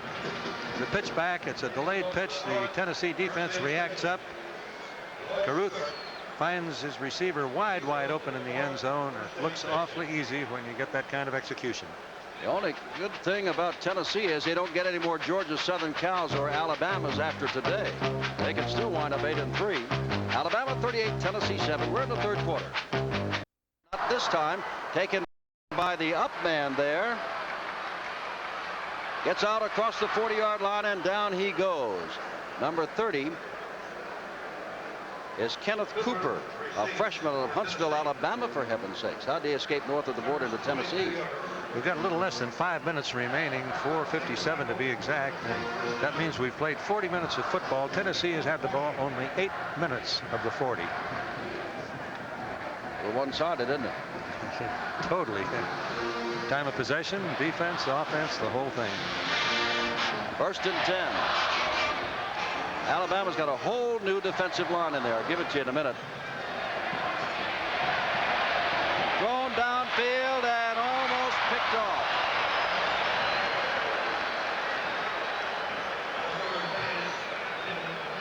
Alatorre had it knocked down by Rocky Colborne. Anthony Smiley, Scott Holman, John Elias, Mike Rodriguez, and Jimmy Watts are your front 5 now for Alabama. And Gerald Sprinkle is in as a safety man. Stan Gay is in as a corner man. Sammy Hood is in. On 2nd down, Alatorre rolling out this way. Running won't do him any good, and he's liable to get hurt. Gets across the 45 to the 47-yard line. Eddie Lowe, whose brother Woodrow was an All-American here, made the stop, along with Gerald Sprinkle. Lowe forced a fumble back in the first half. This is Gay playing cornerback. You can see him going with the wide receiver. He stops, hooks, and it's man-to-man pass defense all the way. Alatorre running with the football, picked up about 5 yards. Okay, Stan Gay didn't do a bad job, did he, defending? He handled him perfectly. 3rd down and about 3 to go. Alatorre looking, has his man out here, but so does the Alabama Crimson Tide. Eddie Lowe lowers the boom on the Tennessee man, James Berry. No first down. 4th down. They'll have to kick it away again. Pretty good fake, rolling to the right. Screen pass, but Lowe is right there. Makes a very solid tackle. Joey Jones is deep, and Jimmy Colquitt stands inside his own 28-yard line, 29-yard line to kick the ball away to Joey. We've seen some punting today and some kicking by both teams very high. Jones calls for a fair catch and has it at the 22-yard line. It'll be 1st and 10 for Alabama from the 22. 3:27 left in the 3rd quarter. And Mickey Ginyard in the backfield for Alabama. Tennessee now using a 2nd defensive unit up front. And here's Walter Lewis, all the time in the world. Blazers are crossing there. Matty Charlie Williams doing everything asked of him today. Carlton Peoples made the stop. 1st down, 44-yard line. And a flag is down at the 29, so it may come back, but let's look at it one more time. Lewis, before this game, has not looked like much of a passer, but today he has been throwing the ball exceptionally well as he hits Charlie Williams down the middle. They had so much time that somebody slipped downfield that should not have been downfield. And they'll bring the ball back. And I think that's the first accepted penalty we have had thus far today. Been a very clean football game. Last week, as I said, Bud, Alabama did not lose a yard or have a penalty called against it. They didn't have a turnover at all, and they were still tied by Southern Mississippi. Normally, when you can do that, you win automatically. They just said that they were not playing inspired football, but I think they're playing inspired football today. Ball has moved back to the 11. First down now and 21 to go.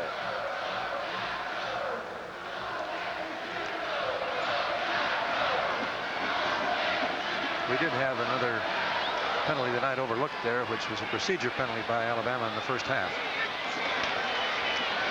There's Walter Lewis, dragged down at the line of scrimmage by Mark Studaway, one of that second line of troops, including Mike Terry and Steve Kluge and Johnny McAdams, who are in there. So it's third down. Donnie Williams is also in there. He's been in there a lot, though. Execution of the triple option as we watch the fullback Williams hitting in. He appears to have run to get the football, which freezes everybody. If nobody tackles you, you go downfield and make a block, as he did on the play. Didn't quite get it, but made a good try.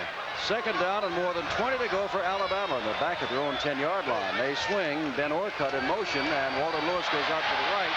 Throws the ball. It's almost intercepted. He still doesn't have it, and he is really upset. Daryl Harper, a sophomore out of Tennessee, had the ball intended for Ben Orcutt, but couldn't hold on to it. Option to pass or run that time. Lewis rolls it out. He could run here if he chose to, but he decided that he would throw. Harper rolled back in, almost made the interception, but couldn't quite hold onto the ball. Third down. Alabama has done a lot today. They've had the halfback pass. They've lateraled the ball around, and I don't mean on the simple wishbone attack. They've pulled some razzle-dazzle. And now here they go. Long way to go. And who knows whether or not Gilyard will make it. He does not. He's a big halfback, 215 pounds, out of Atlanta. And now we're going to see Michael Simmons come in and kick the ball away. Ball carrier. Willie Gault will be deep. Alabama had little or no trouble with Vanderbilt, and yet Simmons in that game had to punt the ball 10 times. This is his third in this game. And Gault is going to have a shot from the 40. Oh, look at that Alabama coverage. It is superb. He looked left, he looked right, he looked straight up the field, and there were red shirts everywhere he looked. He tried to set it up by reversing his field, but the discipline of the Alabama coverage team, they didn't go with the fake at all. They just stayed in their lanes. There was absolutely no room to run. And there's a flag down at the 34-yard line. Hancock wide to the right. Alatorre hands the ball back to his fullback, Doug Furness. Alvin Tolles had a brief shot at it, but Furness is back in, and John Elias, a sophomore, and Scott Holman, a junior, made the stop. That's that second line. 93 is Holman, 95 is Elias, and Johnny Majors. Hoping to get another one of those big pass plays. Needs something. He is down 31 points, 38-7. I'm running out third quarter.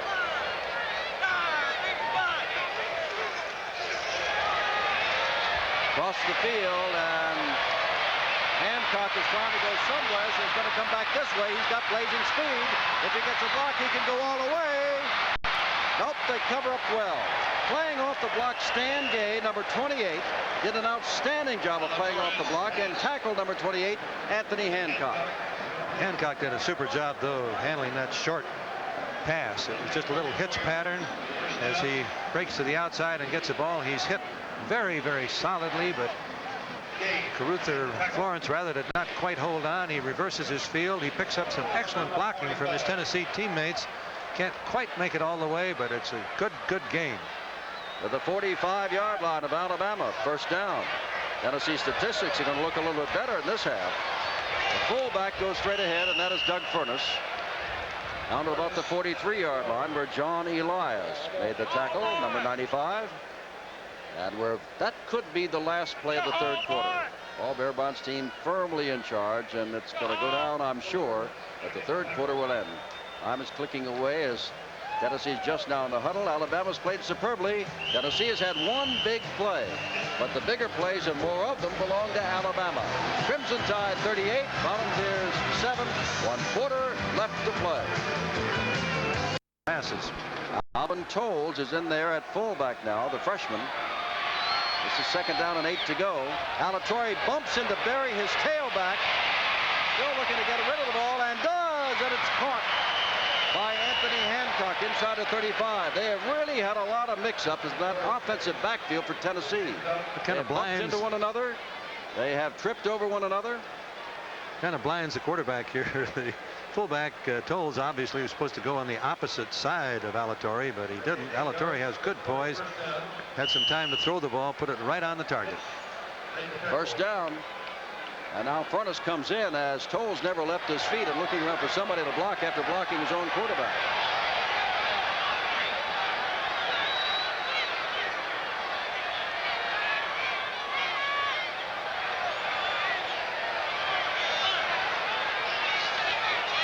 Alatorre throws. Now it's one-on-one out here. This is Hancock. And the play is made by Benny Perrin. And I want to tell you something.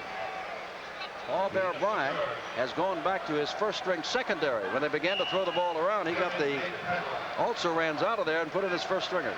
The blitz was on this time. Fortunately, Alatorre had a quick throw called, a 5-step drop rather than the normal 7 steps. He was able to get the pass off before the blitz got to him and had the ball, again, well thrown. Lenny Taylor is in as a wide receiver, now wide to the right. Straight ahead goes Furness. Look out! He's going to score! Fine run. Furness. Better than 25 yards. We talked about Alabama being so dominant in the first half and what Johnny Majors would try to do in the second half, and that was to win the second half. He's ahead 14-10 so far in the second half if they make the extra point. Doug Furness, first touchdown of the year. This is that quick opener.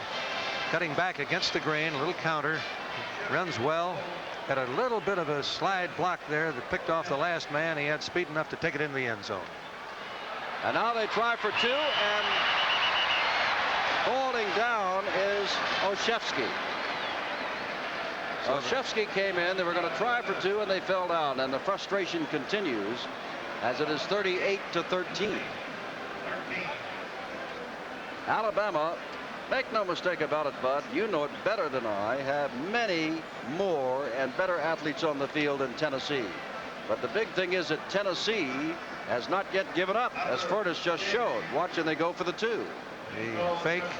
He came up with the ball a little bit too quickly there. Normally, you're supposed to let the kicker go through with the kicking fake, and Olszewski came up with it before the kicker had any chance to come over the ball, which gave Alabama a quick read that it was not any type of kick. It was going to be a run, and they were all over, swarmed all over it. So that reduces the lead in this half by Tennessee to 13-10 rather than the 14 that I mentioned.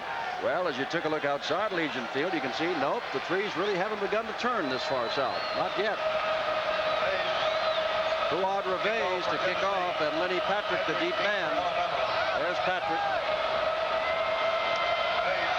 Inside onside kick, and look out! This is up for grabs, and looks like Alabama got it. Still battling for the ball. Tennessee had one good shot inside the 40, but it was knocked inside the 35, and Alabama jumped on it inside the 35-yard line. And Earl Collins, a junior out of Mobile, Alabama, number 37, made the stop. Harper's the man that almost got it for Tennessee, and now we see a new quarterback. Well, not new, he's been around before. Paul Fields comes in. 6 plays for the Tennessee scoring drive of 81 yards. Fields is a sophomore. Out of Gardendale, number 1, and he's got the football now. He's had a case of the flu. Gets the ball from the 32-yard line out across the 35 to the 38, where Mike Terry, a junior out of Atlanta, made the stop. There's Fields. That's pretty good in passing in it. 4 out of 6, 106 yards and 2 touchdowns. Admire the Tennessee tenacity by trying that onside kick. A little bit better bounce than they would have been able to come up with the football, and I think they did surprise Alabama. It should have worked. Fields getting some time in there. Simon, the fullback, carries for a few yards and maybe enough yardage to pick up the first down. Mark Studaway hanging on to him, number 98. That's the time left, and that's the score, 38-13. Take a look at Studaway here as he hits, fights off the block, keeps his balance, his shoulders upfield, moves in to make the tackle. A very fine defensive play. That is a first down. The ball on the 42-yard line of Alabama. Alabama down the road has a team called Penn State, and in 2 weeks Mississippi State, which beat them last year. Ball is lost, and Tennessee's got it. Simon lost the football, and it looks like Studaway got on the football. First time that there's been any penetration by anyone. They've done a great job of dominating the line of scrimmage. Lineman shot the gap, and I believe it was Studaway that knocked it loose. We're going to take a look here if we get the replay. You can see the slant. Quarterback starts, and he breaks through and is able to be there as the ball's being exchanged, and then no one had a good handle on it because the contact occurred while the ball was still being handled. Well, the ball is on the 40-yard line, and this is the best field position yet for the Volunteers of Tennessee. On the Alabama 40, 38-13. They can go home with their heads held high if they do something in the remaining 12 minutes and 19 seconds. They were blown out in the first half by an awesome Alabama performance. Alatorre back in there looking, has a man, almost intercepted, went off the hands of Hancock, and Robbie Jones, a linebacker, almost made the interception. Second down 10 from the 41-yard line. And the 78,000 plus who are here are not going anywhere. We see a couple of players have come back without their uniforms and still with touches for Tennessee. Alabama expecting pass. It's a little under turn-in pattern. The pass was a little bit overthrown, but there's not much opening in that Alabama secondary as they rush with 3 men and have 8 men back playing the football. Hancock is the man in motion. Alatorre, look out. That's his man over here, and that is Miller getting inside the 35-yard line. It'll be third down and short yardage as Benny Perrin runs Mike Miller, a junior out of Flint, Michigan, out of bounds. Paul Bear Bryant, I can hear him now. We played very well in the first half, but we went to sleep with the second. Always what you like to have going for you when you talk with the team after the game. There's a lot of things we need to improve on if we expect to become a championship ball club.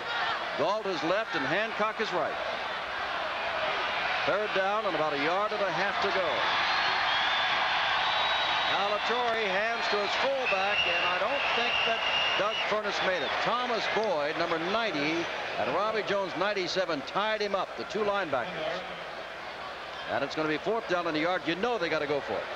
Alabama expecting the run. You can see them all closing to the inside. No one was able to get to Boyd. Boyd was as strong as a ball carrier, and there's no extra yardage picked up. Alabama has to go. First time they show us the power on. I beg your pardon, Tennessee has to go. That's the tailback, and he's got it. That is Berry across the 30-yard line, and he's got the first down. Robbie Jones stacked him up too late. Repeat, Randall Morris went out with an injured knee. Also saw Carlton Armstrong go out, Lee Jenkins go out, Holt go out. Their Alabama defense is changing positions because of the offensive formation that was used by Tennessee. The first time they'd been in the power eye, they didn't block the people on the outside, just drove it with a wedge play right over the middle. First down, Alatorre throwing on first down, has his man out there and overthrows Hancock. Back there with him was Jeremiah Castile, who has played some brilliant football today. Castile is a leader in interceptions and passes broken up. Castile does a great job of covering here. I didn't realize had as much speed as he's got. He was beaten maybe a stride, but he was in excellent position. Alvin Tolles checks into the backfield for Tennessee, number 44, the freshman out of Forsyth, Georgia. Clock stop with 10:36 to go. Hancock and Galt, both on the same side. That is some kind of speed. Better back him up with somebody defensively. Alatorre looking, throwing, has his man, a flag is down, Hancock has the football for a first down, but a flag is down back at the 34. Fumble on the ball, but they say that he was down. Hancock was before he fumbled. Harris jumped on the ball, but it does not count. But don't forget the flag back upfield. Hancock is still on the ground. He has been out before the season began, and he was crunched there, holding his charge against Tennessee. So Hancock is hurt, and all of that does not count. Very difficult to cover. Alatorre back to throw. Throws it over the middle and has Berry. Berry is very close to the first down. I think he's got it inside the 20-yard line. Craig Florence, the freshman out of Enterprise, Alabama, made the stop. First down, Tennessee at the 19-yard line. Hard rush this time. A very delayed crossing pattern here. Receiver wide open. The Alabama linebackers dropped to their normal patterns along the hash marks, and it was open down the middle. You never know, Johnny Majors, and anybody watching, what is going to happen in any football game. So many number ones have been knocked out. They say it is not a first down. He missed by that much. Crowd oohing and aahing as the partial scores come in to Legion Field, Alabama. Well, at the opening we said that in the state of Alabama, football is a religion, and its leader is Paul Bear Bryant.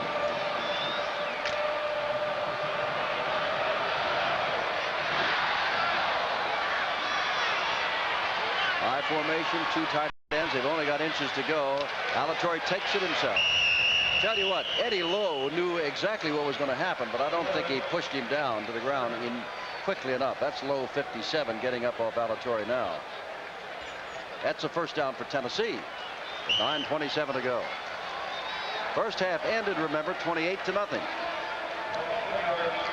Tennessee scored 13 in the second half. Alabama 10. Tennessee hanging in there awfully tough, and Alabama continuing to play a great number of men both on offense and defense. Alatorre keeps the football. Look out there. He goes. Touchdown.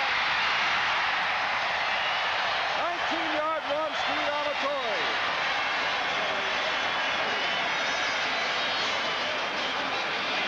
Tennessee refused to lay down and play dead. Beautiful execution of the option play. Alatorre makes the double inside fake, had his wingback coming around to the outside. He kept the ball on the second option, and no one laid a hand on him. Now with better than 9 minutes to go, slightly better, with a chance of a 38-21 or 38-20, depending upon what Tennessee chooses to do and how well they do it. This can be a football game, and the Bear knows it. Tennessee's not out of it yet. The option, Alatorre turning up inside, finding a huge open lane, moving downfield into the end zone untouched. Both wide to the right, and only one man is out there without. Now another Alabama man goes out there. The only one man on two men.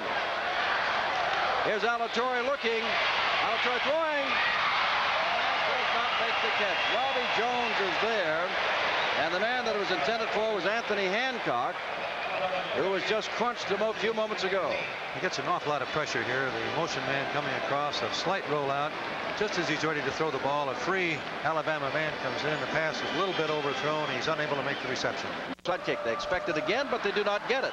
Blazing the ball over the head of Lenny Patrick and out of the end zone, and Alabama will take over at the 20-yard line. Maybe that Tennessee defense has let us at them. We'll go ahead and shut them down.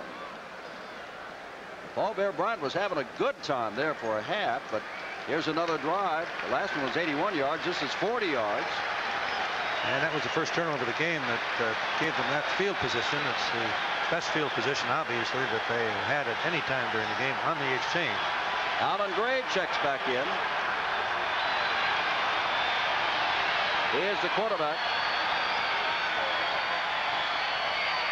Gray hands the ball off, and nowhere goes Charlie Williams. Nowhere at all. Maybe a yard. Mike Stopko, for the reason we haven't been calling his name, he's been out with that dislocated finger.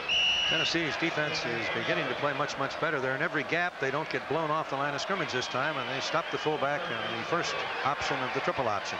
Second down and 9, and you can tell by the Tennessee bench But things are a little bit better than what they were. There's an excited group of folks.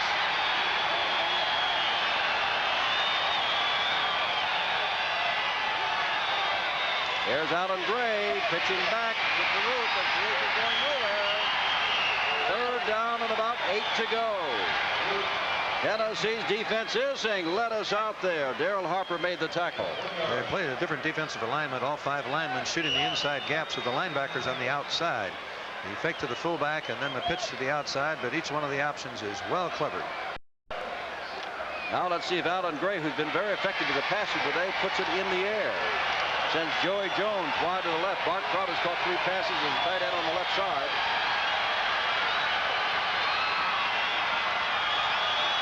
Third and 8. And flags go down. It may be third and 13 as they took too much time. The Tennessee defense was overshifted to the top of your screen. Quarterback recognized it, checked signals, but took too long in checking signals, and the delay of the game penalty resulted. And at this point, it is the Crimson Tide that is slightly embarrassed for what is happening here in the third and fourth quarters. What is third and 13 now? Joey Jones wide to the left. Tennessee may have found some new stars. They've lost a lot of their stars due to injury, but those who've been filling in have been playing very well. Allen Gray back to throw, looking for Kraut, the tight end. Diving catch. Would have been the first down had he held on to it, but he did not. And Alabama will kick the ball away, and with 7:19 to go, Tennessee will get another shot. How about them Donnelly is listed Volunteers? as a tight end, but as you can see here, he is a split end actually when they put him out to have 2 wideouts. It's just a simple down and out pattern. The pass was just a little bit overthrown. He tried to reach for it, couldn't quite get to it. Malcolm Simmons will kick the ball away to Galt. Galt can turn this thing around if he can get away, but that Alabama swarming special team play, led then by Dan Holcomb, number 65, made the tackle, but at the 45-yard line, again, that is outstanding field position. A 40-yard net yardage punt. That includes the kick and the return. Donnie Majors trying to get his team back in gear because he knows there are bowl people here. Even if he should lose this one, it looks like he will. He'd be 3-3, but with Memphis State, Wichita State, Ole Miss, Kentucky, and Vanderbilt, as I said, they could wind up 8-3 and go to a bowl. The season is not over, not by a long shot, nor is this game. Alatorre onto the pass, now runs and runs right into a host of men led by Mike Pitts, number 81. Who stopped him short of the line of scrimmage. It'll be 2nd down and 12 from the 42-yard line.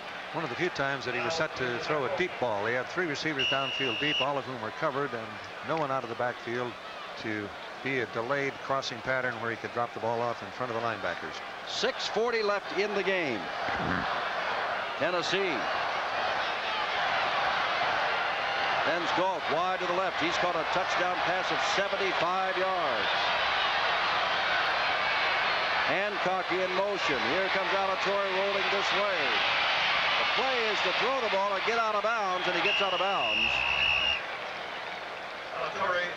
Alatorre twice now in passing situations, down as they are 38-19, has been forced to run with the football. Supposed to be a sprint out pass. Pitts is a defensive left end. The play is going away from him, but you can see how nicely Matthews stepped back out, kept him from being into the pursuit. But all Alabama players stay in the play until the whistle blows. Hancock wide to the right. Miller to the left. 3rd down, 9 to go. Ball on the 46 of Tennessee. Alatorre puts it up and overshoots his man. Downfield at the 40-yard line, just getting up as Alatorre is down on his back, was Mike Miller. And the ball there was intended for Kofor. Pitts doing a good job of rushing, as you can see here, just overpowering the blocker of Tennessee. Gets to Alatorre. I thought he got there a little bit late. The ball had already been thrown, and that's a rather questionable call, and whether he did or did not rough the passer. Now, John Warren is in to do the punting.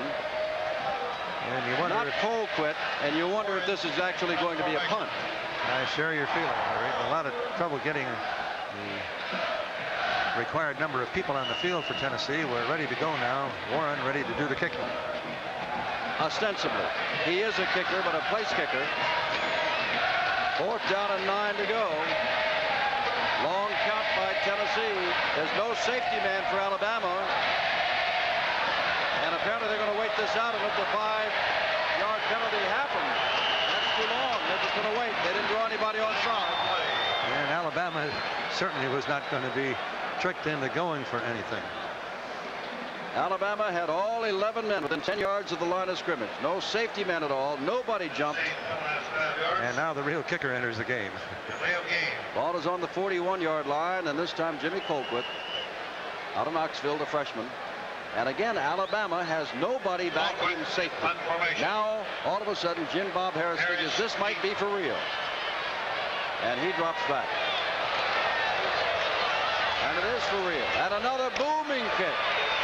Jim Bob Harris at the 6-yard line, and Alabama will start from the 10. Down very quickly. And that's outstanding. 6:05 left in this 38-19 ball game. A good look at the city of Birmingham, Alabama. On a beautiful afternoon, a little warm on the field with that artificial turf, but the temperature officially less than 80 degrees and a nice brisk wind. More than 78,000 people here. Alan Gray has been the quarterback. He started, he is in there, but Walter Lewis has played quite a few series of downs. Here's Gray who's throwing the touchdown pass. Hands the ball off to Jeff Fagan, and Fagan is ridden down after picking up 3 or 4 yards. Brian Ingram, number 84, making the stop. 2nd down, and that clock is the enemy of Tennessee. The defensive lineman that Tennessee has used here in the second half has been much more effective. They've been in all of the gaps, shooting the gaps with their linemen, letting their linebackers move to the outside rather than worrying about anything inside. 2nd down from the 14-yard line. Bendros wide to the left. Cozart overfalling him and getting a little help. Here comes Paul Carruth, getting out to the 20-yard line, shy of the 1st down, where Lamont Holt Jeffers, number 47, makes the stop, along with Daryl Harper, number 23. The center for Alabama is Mott. He breaks through, looks back, finds the pursuing linebacker and turns and just absolutely wipes him out of the play. And you cut off the pursuit if you've got a center with that much balance and that ability to handle his body to make the block. Mott, 6'3", 247 pounds. Steve Alatorre. Well, he's had a tough day today. Jeff Fagan carries the football, and I'm trying to think who's going to be our Vitalis player of the game. Early on, I might have given it to the Alabama offensive unit or the Alabama defensive unit. And now we got to start thinking seriously about who's going to win the Vitalis Player of the Game award. We got to pick an individual, Bud. Think about that. I am thinking about it. With Alabama, it's always tough. So too many people in the game. Ball on the 21-yard line. It is 3rd down. Check that. It's 1st down. Scoreboard for all. Fagan trying to find his way to it outside, and Leonard Jackson quick as a cat on top of him, number 68. Gain of a yard, 2nd down and 9. Ball on the 23. There is Jeff Oshefsky, who was in for 1 play, remember, on the fake extra point when he went for the 2. He started the season as the quarterback for Tennessee. Has reasonably good stats, as you can see. Over 50% of his passes completed. Down. Here comes Carruth. Carruth looking for running room, has it out near the 35. He's got another 1st down, Alabama. Joe Cozart made the stop. Along again with Daryl Harper, who is all over the field. But now with less than 4 minutes to go in the game, and the Crimson Tide has this one wrapped up. Change of pace instead of the triple option, just the simple sweep. Excellent block by Williams. Carruth turns upfield, picks up the 1st down. From the 34-yard line.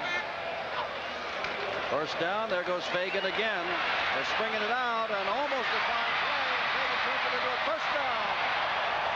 In Tennessee territory at the 49-yard line. Carlton Peoples knocked him out of bounds.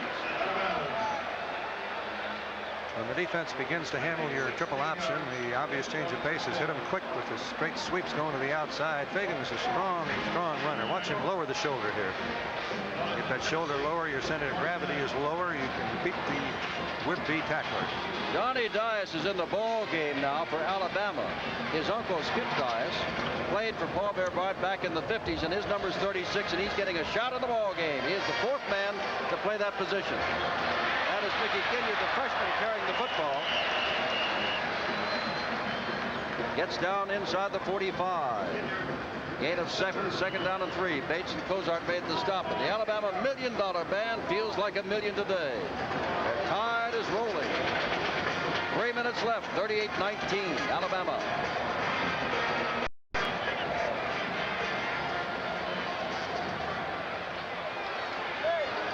And there's Mickey Ginyard, the freshman again. He's got the first down.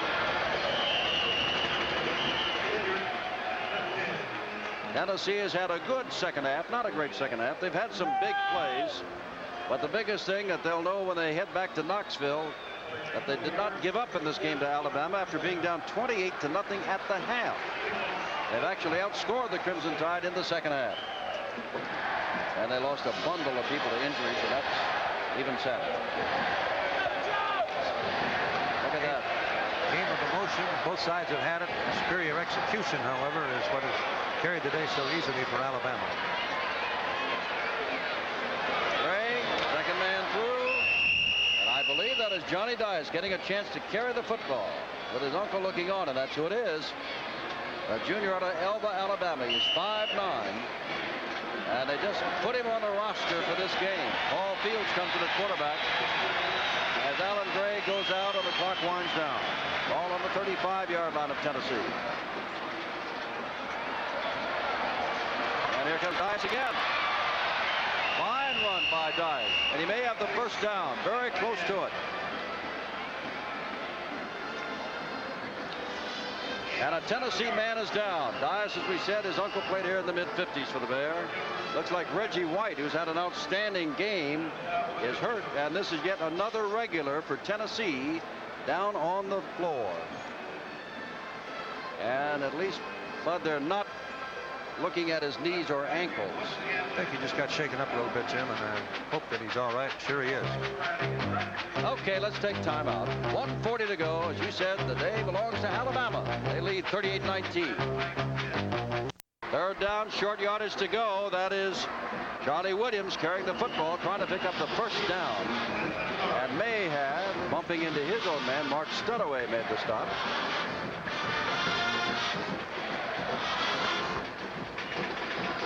.122 left. Got the first down. Vitalis, player of the game, we've got him in mind, and we'll show him to you in just a moment. All right, here's Mickey Ginyard. Ginyard breaks the tackle, loses the football, and gets it back. The player of the game for Vitalis is number 14, Alan Gray. Threw a touchdown pass, engineered all his scoring drives in the first half, did an outstanding job, starting with Ken Coley out. The number 1 quarterback. Walter Lewis saw some action, but the day belongs to Alan Gray. His execution of the screen pass set up the first Alabama score. His beautiful downfield lateral set up the second score. Second down 5. Dias carrying the football. We'll remind you also he threw 9 yards to Bendros with 21 seconds to go. And he'd only thrown 1 pass all day long. Alabama's averaged 5.0 yards per rush today. That's nifty, but Bear Bryant saying, how could we give them 19 points in the second half? That's what he's thinking about. 3 times Coach of the Year. He's won 6 national championships at Alabama. Third down and 3. Time running out. Time for maybe one more play if they choose to get it off. And Fields, I think, is going to let it run out. He lets it run out. There's the ball game. What's wrong with Alabama? Tennessee will tell you nothing's wrong with Alabama. But the Crimson Tide has beaten the Volunteers 38-19. And Paul Bear Bryant has won his 311th career game. And he needs only 3 more to tie Amos Alonzo Stagg, and 4 more to become the all-time winningest coach in the history of American collegiate football. Again, the final score, Alabama 38 and Tennessee 19.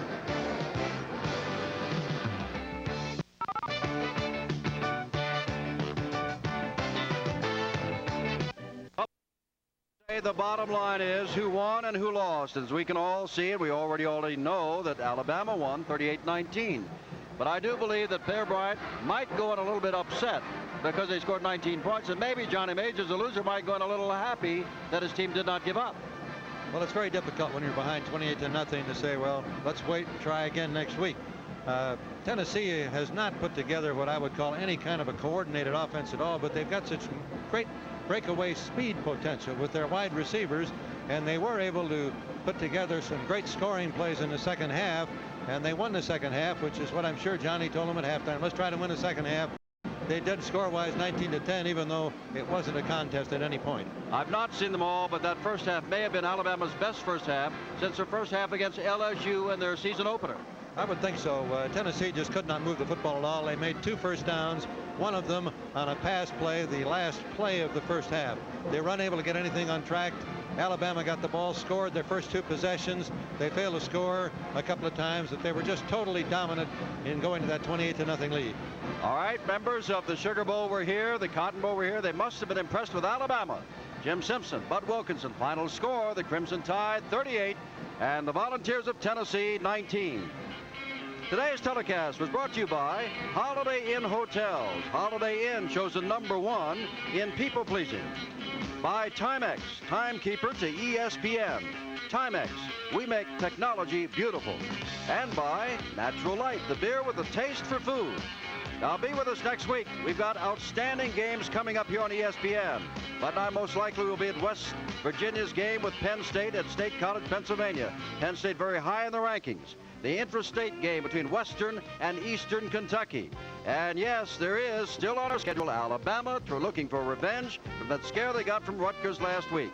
And yet another one I'd love to see, Florida State. What a team they are against